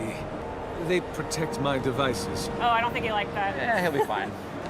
Surely he won't hold it over us later. Let's leave those alone for now and keep exploring. So, ooh, more breakable boards. Awesome. Let's hop across this chasm. Keep heading up. So we have designed Avowed with a lot of vertical space in mind to make use of our parkour system. So it always pays when you're exploring. So have a look around and always look up. You never know what you'll find. Like this chest. Ooh, we've got an accessory and some crafting materials. Let's open up the inventory screen, take a look at that. So that's going to be Night Mistress's favor. This is going to give us additional essence for standing next to our companions. Essence is what spellcasters cast their spells from. It's our... I can't remember what the word is now. It's our resource. It's our spell resource. Yes, it's our spellcasting resource, of course. So Night Mistress's favor is going to allow us to cast more spells for longer by generating additional essence when we stand next to our friend Pat. So let's look at the character screen. All right, so we have attribute points on the left and our character sheet on the right. You will have seen the attribute points come up in conversation. We select a number of those at character creation and then a few points here and there on level up. So we have put a number of points into intellect because we're playing a wizard. So we want that additional essence and that elemental resistance to give us a little more survivability in combat. Now let's turn to our character sheet. You can see that we're level 6. We are close to getting a new level, close enough. We've got our background there. And then our health, essence, stamina, data, all those good stats that you can keep track of over the course of the game. So let's look at abilities. All right, we have put quite a number of points in the wizard ability tree because we're playing as a wizard. The first one we selected was the Wand Mastery passive. This is going to give us the ability to do additional damage with wands. Because we're double wielding wands, that's going to allow us to do a lot of additional damage. And then down below it, we've got the Blood Magic passive. This is a really fun way to play and definitely one of QA's favorites. Blood Magic essentially lets us start casting from our health when we run out of essence. So if we're slinging spells back and forth in combat, we don't have to use an essence potion, we can just start using our health. It's a risky strategy, but it is very powerful. Let's look at Grimoire Mastery. All right, Grimoire Mastery does a number of things. First, it lets us use higher level spells as we upgrade the ability. It also lets us memorize spells from our grimoires. So if you have a grimoire you really like, but you get a new one that's cool and you want to try, you can spec into some of those spells from your previous grimoire and then toss it aside and pick up your new one. So let's look at our active abilities. Well, in the grimoire, it's all because of the power of reading. That's right, we do love to read here at Obsidian. Okay, so active abilities, we've got a Corrosive Siphon. This pairs very well with Blood Magic. So essentially with Corrosive Siphon, you use this ability on enemies, it steals health from them and returns it to you. As a blood mage, this means that I can cast more spells for longer, and I don't have to worry about dying in combat. We're not gonna die. Never. You've never died while doing this. I haven't, and I don't plan on it. Unkillable? I'm offended that it was even brought up. I'm sorry. I won't bring it up again. Our other active here is Arcane Veil. This is your classic magical barrier ability. Because we're playing a wizard, we're wearing light armor. We want to be light, we want to be nimble, move around the battlefield quickly, but that also means we're opened up to a lot of additional damage. Arcane Veil is going to help us catch some of that damage and not take it ourselves. And then down here we've got Bristling Frost. This is a spell we learned from our grimoire. Bristling Frost is going to create a ring of frost on the ground at your feet, and it's going to deal accumulated freeze damage to any melee units that come and get up in your business. They're gonna try. They're not gonna make it though. No, you won't let them. That's right. You're just that good. Well, let's not go crazy, because what's gonna happen is I'm gonna die so many times just now because of this. It's hubris. This is the curse. And now that we've said it never happens. Oh, it's totally gonna happen Yeah. now.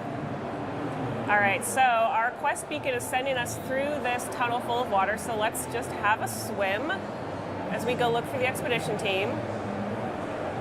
All right, it looks like we're coming into Sargemus's old workshop. We've got some Audra there attached to some wires, a number of animancy like devices around.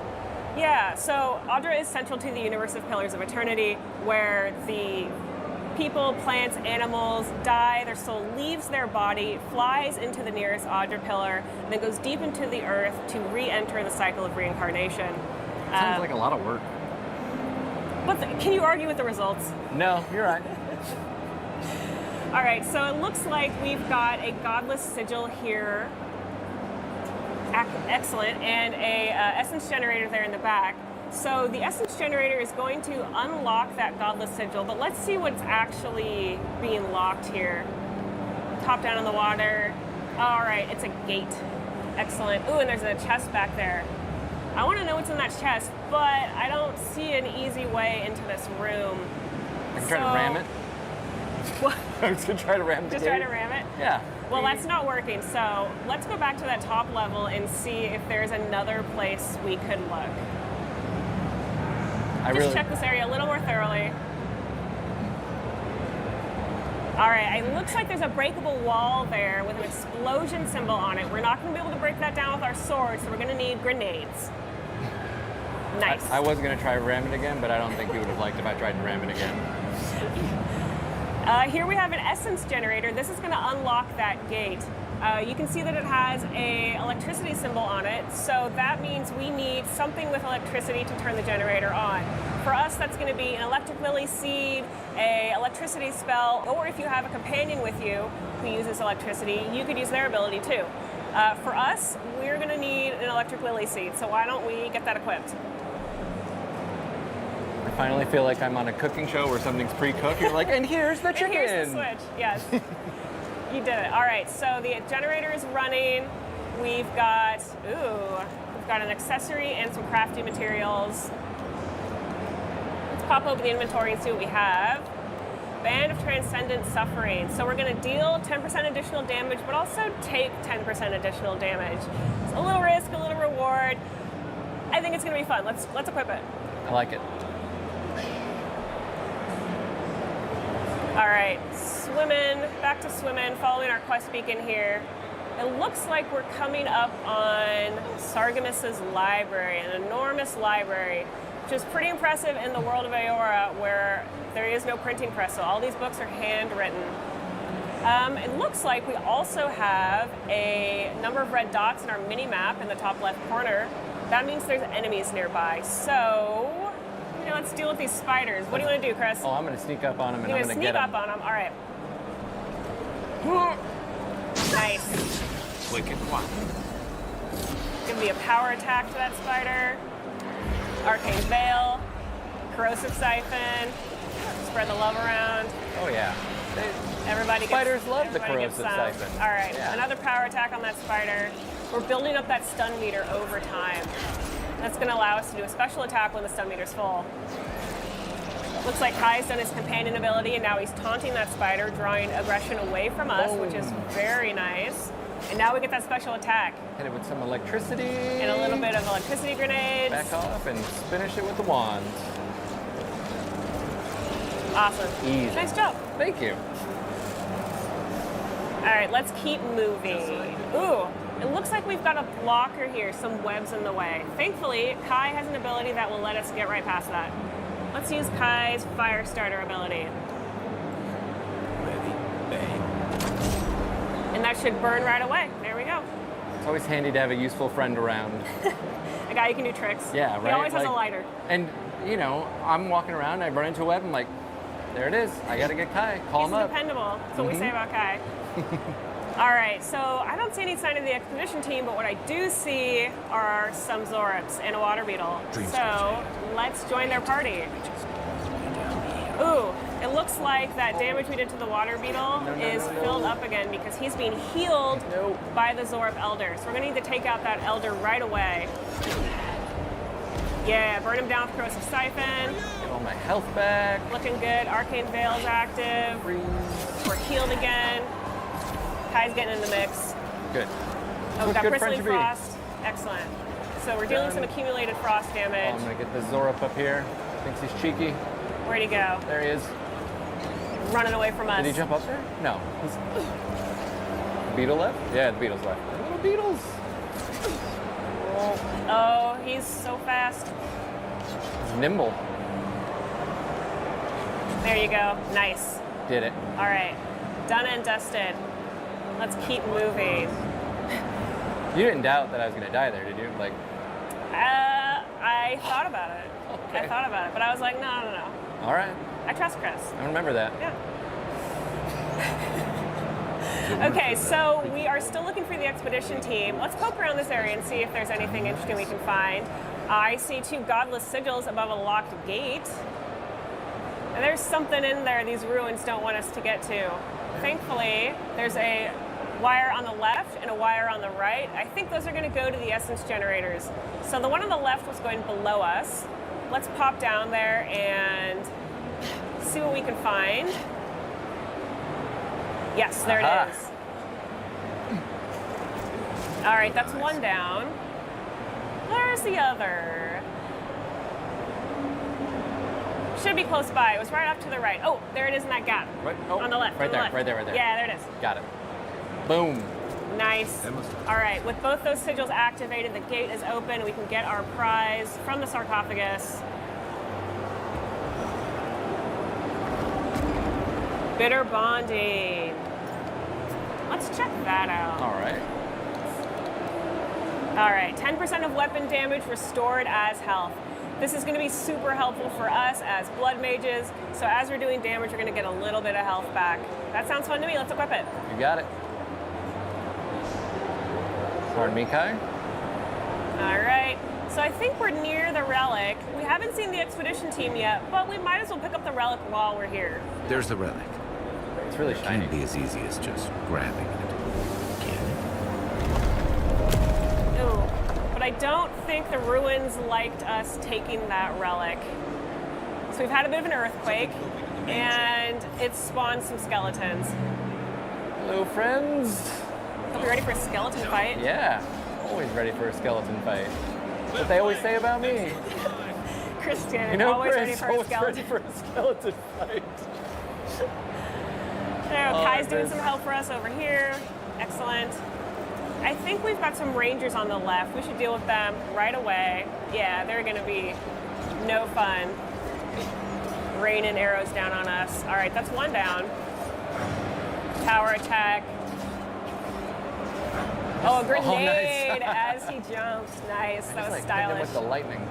Very Is there one stylish. more? Is there another one? I'm being sloppy. Where'd he go? There he is. Oh, it's this guy. That's why. Oh, it's the fighter. Yeah. Yes, absolutely. We got something for him. All right, so he's got a shield, That wasn't which it. means we're going to need to break his defense in order to deal damage to him. That's And why then Chris is using a Kai's- power attack here. Chris is gonna use Kai's companion ability to hit that skeleton, and he's toast. Now we've got a mini boss. the Godless Executioner. Try again, try again. Try again. It's okay. He'll get me one day. This guy hits hard, and he has a very extensive range, so we want to stay. He did get me a few times. We want to stay out of his reach. Ooh, it looks like he's being healed. Oh, there's a priest up there. We got to get him right away. We're gonna get you. Arcane Veil active. Corrosive Siphon. Melt you down. No more healing. Melt down We're that done with priest. that. Excellent. All right, now we can finally do some damage to the Godless Executioner. Ooh. Good thing we have Arcane Veil active. All right, we're building up some nice stun. He's taking frost damage. He's frozen now. Maybe he should let it go.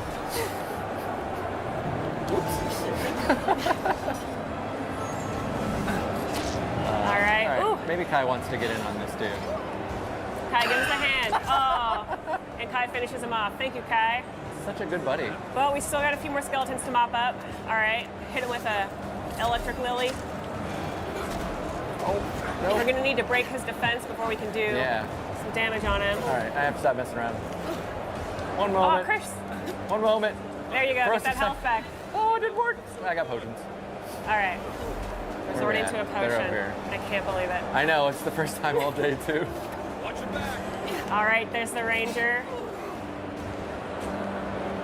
This. And Another this. electric lily. Yes, come into my electric pool of fun. You, sir, I've had it with you. Yes. Bristling Frost does it again. All right, Kai, I need some help. Thank you. Thankfully, And Kai's again. here to give us a hand. Boom. See? Awesome. You were So we worried? built up that stun meter, and now we got to use a special attack. I wasn't worried at all. Okay. I was a little worried. I was a little worried. That's everybody. All right, I was a little worried. Okay. Okay, it looks like the fight is through, so we can keep going. Ooh, it looks like that earthquake caused some roots to grow and this area to flood, giving us a new way out of this zone. Our quest has also updated there on the left side of the screen. Now we have a few new objectives. At this point, we have a few options. We can go back to town, Paradise, and look around the Adirian embassy and see if there's anybody who wants this relic that we've grabbed. Or we can go back to the Oracle and say, hey, I got your relic, and see what he does with it. Or we can continue looking for the Adirian expedition team, which we still have not found. And it's looking like one of our quest beacons has turned into an area beacon. It's that little circle inside the larger mini-map circle. That means there's something more to find in this area, so we maybe need to look around. Hey, I see a purple crack in the floor. There it is. What's that? Yeah, what's that? Let's crouch down through this sneak through ivy. I bet there's something back here. Ooh, a hole in the floor. Perfect. Kai does not like the vibes. Oh. This Looks doesn't like look good. No. Not Looks at like it all. might be the Adirian Exposition team. Oof, this is Yeah. awkward. Yeah, that's the Expedition Leader's Journal. That's too bad. Well, we found the expedition. Looks like they've only been dead a few hours. But how did they get in here? They can't have come the same way we did. We swam here. What's stranger is there's not a scratch on them. No sign of what killed them. It's like every member of the expedition team just collapsed. Looks like we passed this intellect check, so I want to select this one. They didn't get locked in here on their own. The Oracle put them here. We're using our big brain. Problem solving. That's right. Here's an idea.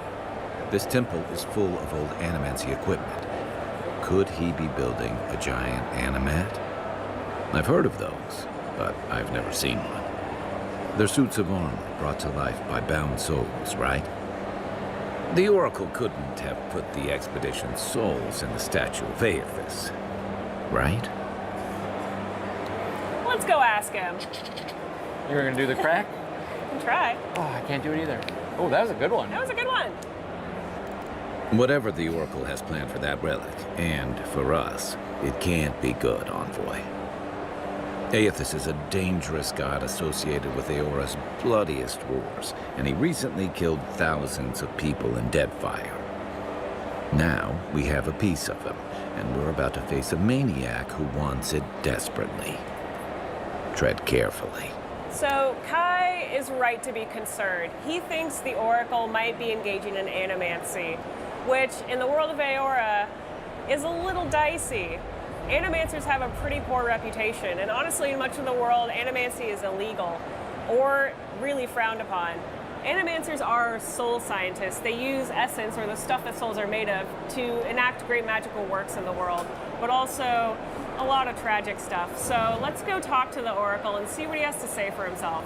He's got a perfectly reasonable explanation. He seems, you know, It's gonna be on the up normal. and up. Yeah. Yeah. Those are things that people do. You have been gone some time. Do you carry the splinter of Aethys? I found the bodies of the expedition team in your workshop. Did you kill them? Ah, I did not expect you to be so thorough in your explorations. Nevertheless, I am impressed. As to whether I killed them, well, that is a matter of semantics. Does death occur the moment the heart ceases beating, or when the soul is broken upon the wheel? In one sense, then they are quite dead. In another, they remain very much alive. In either case, they have entered a state of change, and the impetus was mine. Let's see. It looks like we passed this perception check. You're gonna put their souls in your statue, aren't you? Yes, you and you alone see my purpose clearly. You see, I have given them the opportunity to be part of something larger than themselves. With your help, I shall give them a new commission. To prosecute the redemption of a god. How do you expect to redeem Aethys? Do you carry the relic I asked you to collect? I do carry it. We do. Excellent. The relic you have retrieved was stolen from Aethys' body. He is bound to it, or it to him. And before the events at Ukaizo, he would speak to me through it. He speaks to me no longer, but I believe he resonates with the splinter yet, as I do. If I am correct, when it is placed in the statue, the magnifying power of the Ardra will draw him into it, and he will be trapped. Locked into the reliquary with a chorus of furious souls acting as his conscience. He will finally begin the work of making right all the wrong he has done. All that is left is for you to place the splinter into the statue's chest. Will you do it? I mean, we could just give it to him and he could go up there and What do do it. you think? We gotta go No, up there I and want do to it do too? it. I want to Okay, do the cool okay, stuff. okay. Yes, I will put the relic All in the right. statue. I want to see where this is going to go. Once you have placed the splinter into the statue... I'm just saying he could go up there and do it. Like, He's 600 years old. Give him a break. He's got brittle bones. all right. All right, guy. This time I'll bring it up there, but next time, It's your turn. yeah, you're gonna fight the skeletons. All right, let's hop up on the scaffolding. Get the relic in there. Nice. There we are. Now, to fill the statue with essence. Do me the honor of pulling the lever, just there. And my lord will All right, let's do return it. to face justice. Any moment. Oh. My god Aethys. Are you there? No. It's not working. How long was he working on this again? A few years. Oof, this is gonna be awkward conversation. Yeah, let's see what he has to say. My Lord Aethys has not returned. Something is missing from my design. Something I did not account for. It must be the chime. Without its ringing, he cannot hear the statue's call. My cousin, will you join my holy work and lend your chime to the cause?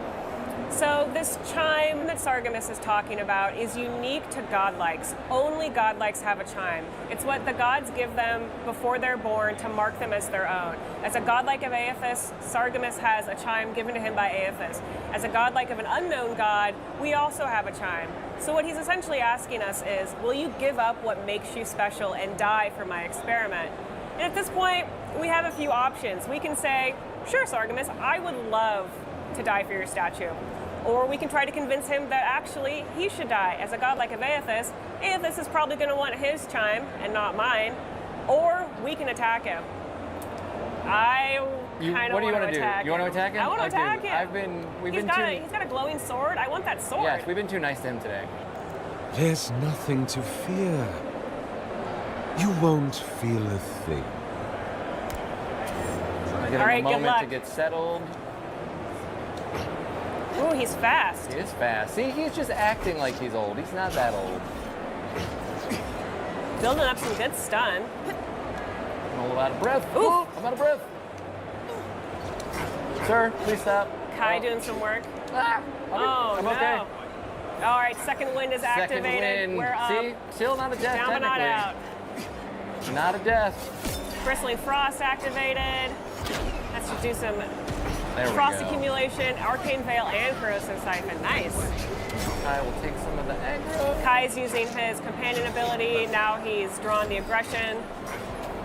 That's going to be really helpful for us. Grenade action. Little power attack, grenade. Boom. Kai gets that. Oh. Perfect. Perfect. Well done. They'll put that in. Well done. Oh, thank you. Let's loot his body. Yes, definitely. Yeah.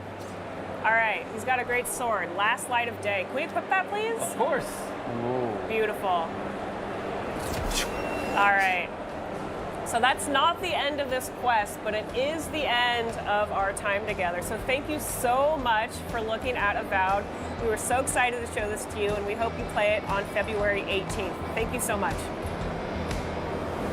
Aura History Untold, a 4X grand strategy game spanning the ages, is beautiful to look at, yes, but it's even more fun to play. Here to walk us through this epic world, please welcome Xbox Game Studios executive producer Matt Turnbull. Matt, thank you so much for joining us today. Hello, thank you so much for having me. I'm so excited to be here. Oh, this is going to be a fantastic segment. How are you enjoying Gamescom so far, though? Gamescom is my favorite event of the year. Agreed. Honestly, it brings so much energy to be able to interact with people who love games, who do those things. The booth we have this year is incredible because It's so detailed and beautiful over there. yeah, we're finally coming out, right? The game is finally ready. It's coming out September 24th. Have to drop the date in there. But Check. Yeah, check, done. But the booth has just been a really fantastic experience. Getting to actually let people play hands-on with the game, experience the game. It's the way it was meant to be played, and just feel like they could become a leader. 100%. Well, we're going to do exactly that now. I cannot wait to see this live gameplay demo we're going to do. So I'm going to let you just kick things off, get us into the game, set the scene, and I'll check in when I'll get a little bit nosy.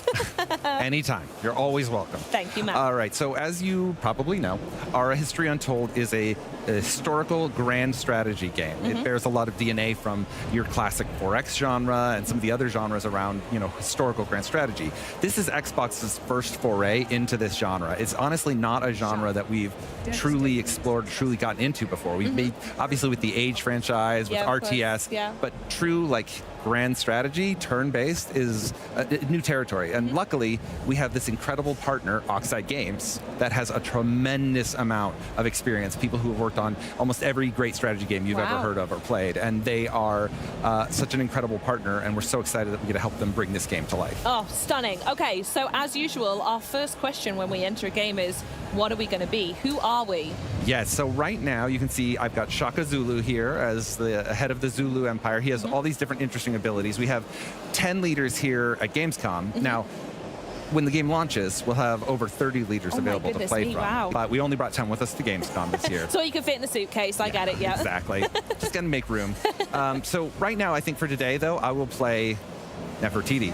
Lovely, okay. Why Nefertiti? What's the choice there? So if you look at her different abilities here, you can see things like farms and their upgrades provide additional food per turn. She gets big bonuses if she's next to rivers, as kind of a reference to the work on the Nile. And then as sort of a person who is very famous for being a royal wife and a queen that pushed the religion of the worship of the Aten, the sun, she had this opportunity to have these awesome religious abilities. So when you found a religion with her, it spreads faster and you're able to move it more. And in those early eras, it can be very, very powerful and a really strong source of prestige, which are the points you need to win the game. Interesting. Okay, let's crack on with Nefertiti then. And here we go. This is my favorite bit, map building. What do you suggest we go for today? Well, we've kind of pre-set up a map that we think will be a good show for us. We've got 8 nations on the map. We have average sea level. You can change everything in the game from the temperature, the humidity. The humidity, wow. Even the axial tilt. And so this is one of my favorites because when you imagine, the Earth, you know exactly how it's tilted to the sun, right? So pretend that it was like a planet that was more tilted. In that case, the map it would generate would have a much hotter area, a much colder area, a broader cold area, depending. So it generates all of those things based off of that. Now, you get a deterministic seed, which is basically a number that you could put in, and as long as you have the same options at the same seed, it'll generate the same map, which means that if you fall in love with a map, I fall in love with a map, we can share it. Oh, I love that. Okay, awesome. And right. what was the size of the map we went on here? Because I know, especially when we call this a grand strategy game and referring to some of the other games you've mentioned already, map size and scale and detail is so important. So A, what are we doing today? And B, what options do you have there? Yeah, so honestly, the game has a number of different map options. At its largest map size, you can fit up to 36 nations on there. Whoa. All at once. Goodness and me. Thanks to the power of simultaneous turns, which is one of the unique innovations in ARA, the players are able to all take their action within the time term, whatever the time limit is you set in multiplayer, and then a single player as long as you want, and then you submit the turn, and all the actions resolve simultaneously. And it goes, okay, interesting. And so you can play with 36 players, and it's totally functional. Doesn't feel like it. Wouldn't really work to play 36 players one at a time, and over time at a time. Yeah, with a cup of tea, like, come on, lads, I would do the take off thing. for a while, Yeah. and then come back, and it still wouldn't be my turn. Absolutely. So what's this exposition that we just got at the beginning of? And also, Act 1 is an interesting thing to read. Yeah, so in our History Untold, the game is broken into 3 acts. Okay. Now, you play the same leader from the very beginning of the game all the way to the modern era. When we say a History Untold, what we're talking about is the untold history of this alternate Earth, this alternate life of this alternate ruler. And so you play the same history, you play the same ruler, the same nation. Okay. You take them from the beginning of the first agrarian, the first farms, all the way to the modern era, and even a little bit into the singularity age. Oh, when God. technology Okay, well, comes let's jump together. in. I want to see this first bit, and I'm picking up on that singularity bit because that sounds wild. All right, so one of the first things you probably notice is that ARA has a kind of a different presentation. You know, a lot of these games are inspired by board games. You know, hexes, tiles, and I love those. But with ARA, we really wanted to deliver the player fantasy of being a leader of a real world, the choices you make. And so there are things like organic borders, so where the river goes is where the natural borders are. Oh, I love that. And you could do other things like, if you zoom out and look around, sometimes you'll see mountain peaks out in the distance because your people could see those mountains. For right now, though, it looks like we have a nice little temperate forest here, some plains that are lovely. We've got some grains available, and we can zoom all the way down and see. Oh my goodness, you get so close. Yeah, there's some wheat growing over here, and then if I zoom in over here, you can see some rice that I could turn into some rice farms. Over here, it looks like there's some dangerous predators, in this case, some wolves. Oh, interesting. Okay. Well, do they move freely around the map, or would you go to engage them over there? So you have to hunt them in order to be able to take advantage of this area. I and see, luckily, in okay. the early areas, I have this scout, which is a unit that can go out and do some great stuff. So I'm going to send my scout there. Oh, wow, it's zoomed. You can see how with simultaneous turns, they haven't made their full move, but they've indicated where they'll go. Interesting. Okay. One of the fun things about simultaneous turns is you can cancel orders at any time. Oh, wow. And so the game has the depth and complexity of like a grand strategy game with layer after layer after layer. As you set up all your moves, you'll see what all the impact will be, and then you can go, you know what, actually, I'm going to wind it back. That's good. And none of it will go off until you hit end turn. So let's go ahead and get our scout moving. and make one other big decision that we make at turn 1, which is what to build. So interesting, yes, because there's decisions are very, very important when it comes to these strategy games, and I'm sure we're going to go through quite a lot of them anyway, but what's this first one that players are going to meet as soon as they start? Yeah, so the very first thing you have is you have the ability to improve your cities. Now, Ara is a game about people. It's about your citizens. It's about their quality of life, you know, their happiness, their health, their education, and you improve your lands with what we call improvements that can do things like improve their quality of life or provide them with additional housing. So the first thing we're going to build is a farm, and that's going to help us with some initial growth. And we also, have the same strategy here. yeah, you got to do it. And So especially good. with Nefertiti, it's just a great option. And so you can see the little ghostly outline is telling me that that'll show up too. And so when I hit next turn now, you see everything begins. My scout makes their move. You can see the people have begun work on their farm. Oh, that's so nice. You know, they're people working away at the going thing. whistling away. Good stuff. Yeah, over here I've got my great hearth, which is sort of the center of our power right now, where our leader lives. Then if I go back over here, I see my scout is over here. Now, I'm going to send my scout to hunt these wolves. Ooh, okay. Hunting a predator is about clearing the lands for you to be able to use, and I'm definitely going to want to build farms over here, what with the rivers and Nefertiti's abilities. 100%. Beyond that, when you hunt animals, you also can end up getting some early resources. And so you can see the little guys going in there, getting ready to hunt the wolves. Good The wolves luck, running guys. away. But the value of this is going to be that I'll send back furs, possibly food, maybe even feasts that could help boost my city's power. So Yeah, nice. the next thing we're going to do is pick a technology. Ooh, okay. All right, so I'm going to let you pick, right? Oh, Matt. Okay, here we go. I'm sitting straight. Let's hear it. So we're in the ancient history era. Ara is broken into 12 eras across 3 acts. And so right now we have these very early beginning human technologies of being able to make bows, of being able to ferment food into wines and other beverages, being able to do animal husbandry, understand how to raise animals, turn them into meats. So what are you feeling? What are you aiming for? Knowing what you see around you here with the rivers, the water, but also some of those grains, what feels right? Oh, I'm concerned you're setting me up that there's a specific choice here. Based on how many good choices, many options. Based on how I normally play these types of games, and knowing that as soon as possible I want to start rearing animals at a farm, I've already told you what I want to do here, and eventually going into, you know, maybe more scouts and armies and everything like that. I think animal husbandry, for me, is where I want to go. I'm not too fussed on the pottery. We'll get to nice mugs and plates a bit later, but for now, I want cows and I want sheep. Let's do it. And then we should go and take a look, see if we can find some of those things with our scout here pretty soon. I will say quickly, though, on that decision, as it's such an important one you make at the beginning, what's a good option for first-time players? Is it animal husbandry? Is that the route you would typically kind of recommend people go for? Well, honestly, there are a lot of different things you can do. It depends on what your strategy is. You should really pay attention to who your leader is and what their powers are. So if I was playing Shaka Zulu and I was intending to meet my neighbors and go and try and conquer them right away, I might pick archery. But if I was playing as, again, Nefertiti, I might go for grain storage. Because, see, I knew you'd set me up. I went for the wrong one. Or animal husbandry. Because either of those will involve farms that produce more harvest with her that help, especially if I have rivers near me. Okay, you know, but if I was on a coastal island, if I was playing on an archipelago, which I think I pronounced correctly. I think it was good. Close enough. Yeah, that's what I would say. I would maybe go for rope making, which can help you get early boats and those types of things. Good, nice. All right, so we still have our scout idol here. We're going to move them out into the wilds. Yeah, let's expand the territory. We see the fog of war everywhere. You've discovered, what's that just down there with all the little pots and pans? Oh, yeah. So these are basically the remnants of forgotten civilizations. Nice. They contain... Stonehenge is just there, is it? Yeah, just an older circle that was made by some nomadic society. And so eventually what will happen is I'll be able to pick those up with my scout. And as I do... we'll be able to discover some things, and those things will possibly help me. So right now, for example, this collected some furs and some statuary.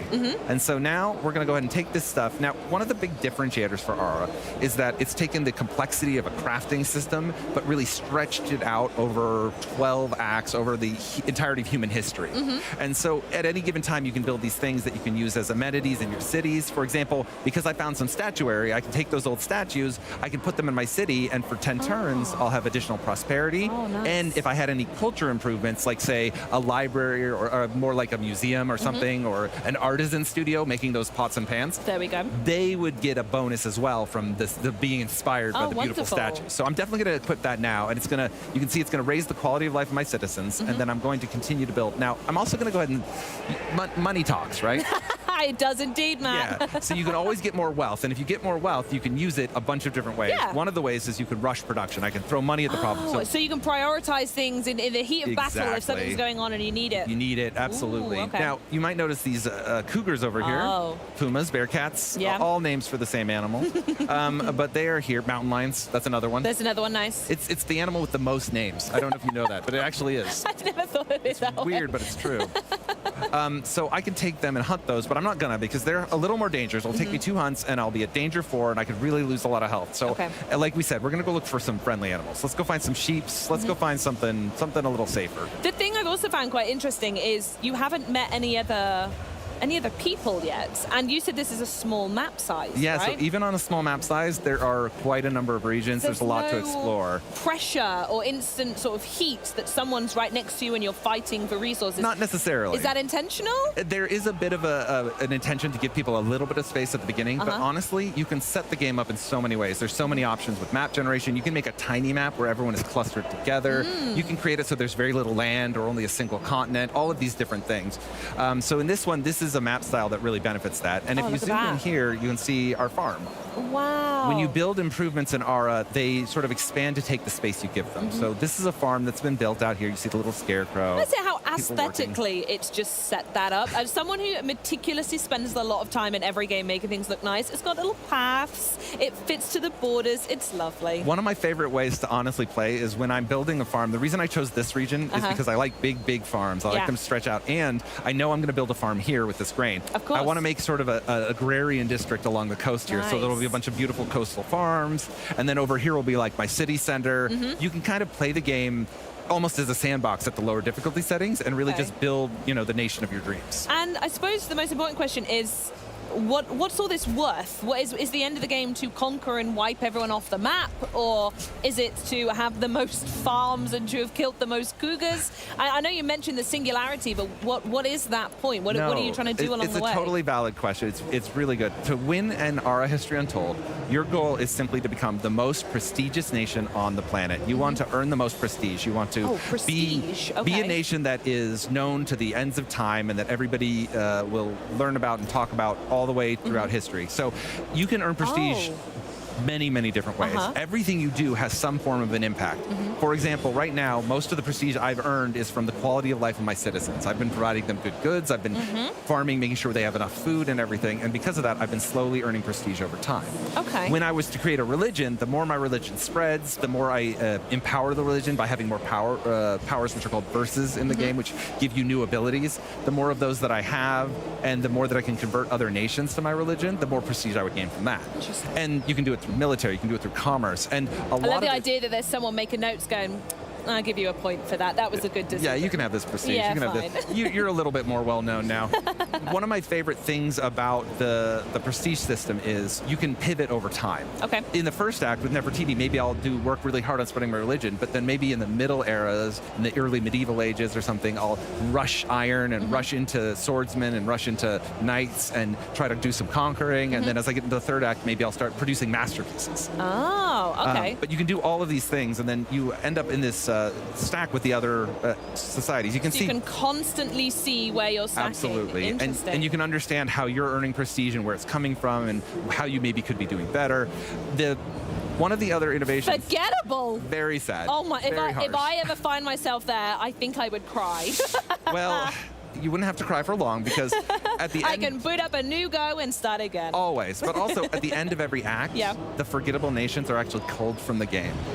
It is a unique feature in Aura that allows the game to sort of consolidate the world, make the super... So when you get to the third act in an 8-player game, for example, you'll have 4 players, the superpowers. They'll all be what's left, and everything else will have been kind of forgotten to history. In Act 2, we'll lose 2 nations, and then all of a sudden there'll be a rush on all of their incredible findings, all the ruins of their nations, all the stuff that was left behind, and people will be in that kind of age of exploration. Wow, okay, I love that. So what I want to do now is a little birdie told me that you've actually prepped an end version. Is it Act 3 we're jumping to? Is it Act 2? Where are we going to be checking out now? All right, so we're going to go into a Act 3 save that was done where I was playing as Joan of Arc, Fun. Jeanne Okay, d'Arc. nice.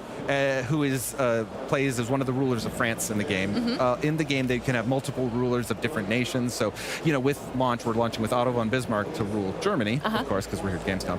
But if you buy the deluxe or premium edition, you get the leader pack that includes Hildegard von Bingen, who plays completely differently. She's a very famous nun from the ancient German times, and she brings a totally different play style than Otto. Oh, okay, interesting. I've got one other thing to show you, and then we'll jump right to that, I okay, promise. right. Ooh. So, we've met a tribe.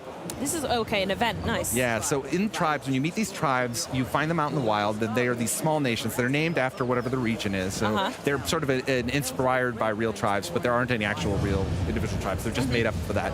And then inspired by real life, actual events in history. So in this case, there was a founding myth, and they attributed it to two different things, and they actually had this fight about what was their founding myth. So we've took narrative inspiration about that and created this one, where now they're asking you, should you do the Beastborn Prince myth for their society? What do you want to record in the annals of your great society? Wow, okay. Or the foreign prince myth? Or do you want to say, no, it wasn't either of those. Actually, it was a giant bird, and you're both wrong, and now you get more religion spread, but then you deteriorate the relationship. Here, this costs stone for you to be able to build out the prince myth and create the statues necessary. In this one, you need timber to be able to do the things in the woods to kind of show off what the myth would be. And in both cases, you get prestige, but it's about what you have to spend. Yeah. So what would you like to do? Do you like the Beast Prince myth, the Born Prince myth, or do you want to bring your own? I'm writing my own book here. You're doing it. Tell him to go away. It's fine. I can see it has a detrimental relationship effect, but it's fine. This is my world, and they're living in it. It is now the Book of Charlieism is written. And yes. we have that. And unfortunately, that'll mean these tribal warriors might be mad at us. These guys might be a little bit bitter, is their current diplomatic status. That's fine. We'll deal with them later. It's all good. Right. We don't have to deal with them because we're Take me to the future. We're going to go to another game. So this isn't a bit of a war-torn world. It's in the information age, but some things have fallen behind a little bit because of the amount of war, and now it's kind of settled into sort of a firm Cold War state. But you'll see different prestige for the different rulers, and you'll also see a mix of different layers of industrial, of modern, as well as... I cannot wait for this. So you can see right here, there's a farm that's a little bit different, and we'll zoom out. Whoa! So different. Look at that. And that is the city of Paris. You can see the old city walls that were built up in medieval times are still there because you wouldn't see those knocked down in real life. You can see different buildings and improvements. If I zoom out further, you see the world's been much more explored. And Absolutely. you can kind of start to see it from, that airplane view if you were flying over it. Over here, we have one of our great triumphs. Triumphs take up an entire region and build housing around them. This is the amphitheater of El Jem in Tunisia. It is this incredible Colosseum that was built by the Romans in the ancient times that provides a lot of different benefits to your society. It's glowing as well. Oh yeah, our triumphs, we always throw a little bit of a sheen on them, a little bit of that's magic. Gorgeous. And then if we move around, you can see there's some horse track there providing some value. The way, how close you can get down with a camera, I'm in absolutely. absolute awe. Oh my goodness me. This would be what a wheat farm would look like in this era as well. So the different crops also have different appearance as well. This is a stone pit that's currently producing iron. Nice. So this is sort of an industrial mine, and you can see the industrial diggers there. And then you can always go into your nested tooltips and say, okay, iron, what do I use iron for? Oh, I know, I use it to craft telescopes or steel. What do I use steel for? I need steel for a lot of things. I'm going to be using that steel to make a toilet. Metal pots, indoor toiletry, different things that I can use as amenities that I can use to craft other buildings. For example, I need these machine parts to be able to make a large particle collider. Or I would need these machine parts if I wanted to craft the SRS 8000, which is one of the world's largest excavators that was ever built. I want one of them, please. Yeah, just one of those. God, there's just no point where you're not informed of the decisions you're making, and you can really take time with it because as soon as you're done, absolutely, and you can delete the bits and pieces along the way and make it good. Yeah, and you can see the borders here with the German state where we had originally had some wars. You can see the city of RJ still has some military units in there. It also has some interesting things. There's a triumph here. I think we have the Statue of Liberty. We have a lighthouse there leading our ships into shore. There's just a lot going on everywhere you look. There you can really zoom in and is. see. And now, it looks complex because it is. This is a core game for core gamers, for strategy gamers. It's a love letter to them. But we've tried to create a lot of things like those nested tooltips, and of course the Encarta, we brought it back, that show you all of the different ways to play, all the different supplies in the game, the people you can find, everything else. So. Oh, that's so good. And it feels like a juxtaposition to say it, looking at the screen we're looking at here, but this demo only shows a small fraction of the game, right? We have barely touched upon Are there any other elements that you want to very briefly talk about now before everyone dives in? I'll just show you this little airplane. Yeah, okay. There it is. As the world continues, as it grows, there are all those details. You remember those wolves we saw in the ancient era? Now it's replaced by ATVs and airplanes and hot air balloons. The natural evolution of a wolf to an airplane. Yeah, that's how they grew, I think. And and then dinosaurs came after that, right? It was wolf, airplane, and then Tyranids. And Tyranids, yes. I love those whittle Tyranids. Oh, amazing. Matt, I can't thank you enough. This game is firmly on my download queue. I cannot wait to check it out, and I love that you've come here to talk to me about it. Have you had a nice time? I've had an incredible time talking with you. I love talking with people who love this genre, and I've had so much of an opportunity to do that at Gamescom. I'm going to continue to do it all through the weekend. I'm going to be in the booth and talking to all the fans and the players, and I can't wait for it to come out on September 24th. You can pre-order it now. You can wishlist it. It's day one in PC Game Pass, of course. Amazing. Another check. Good job. Thank you, Matt. Wonderful. Well, thanks so much once again. You can get your hands, just as he said, on September 24th on PC Game Pass. But we're nearly ready to wrap things up. I'm going to show you one more trailer from the show. It's a sequel of epic side-scrolling proportions. This is Tales of Iron 2.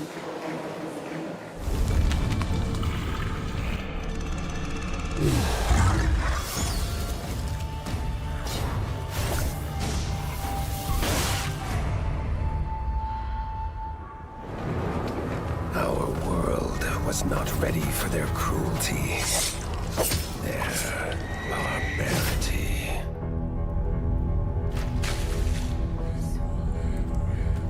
An ancient evil from a forgotten time, a forgotten place. The winged devils. They feast without fill. Kill without reason, and will not stop until the world burns in blood.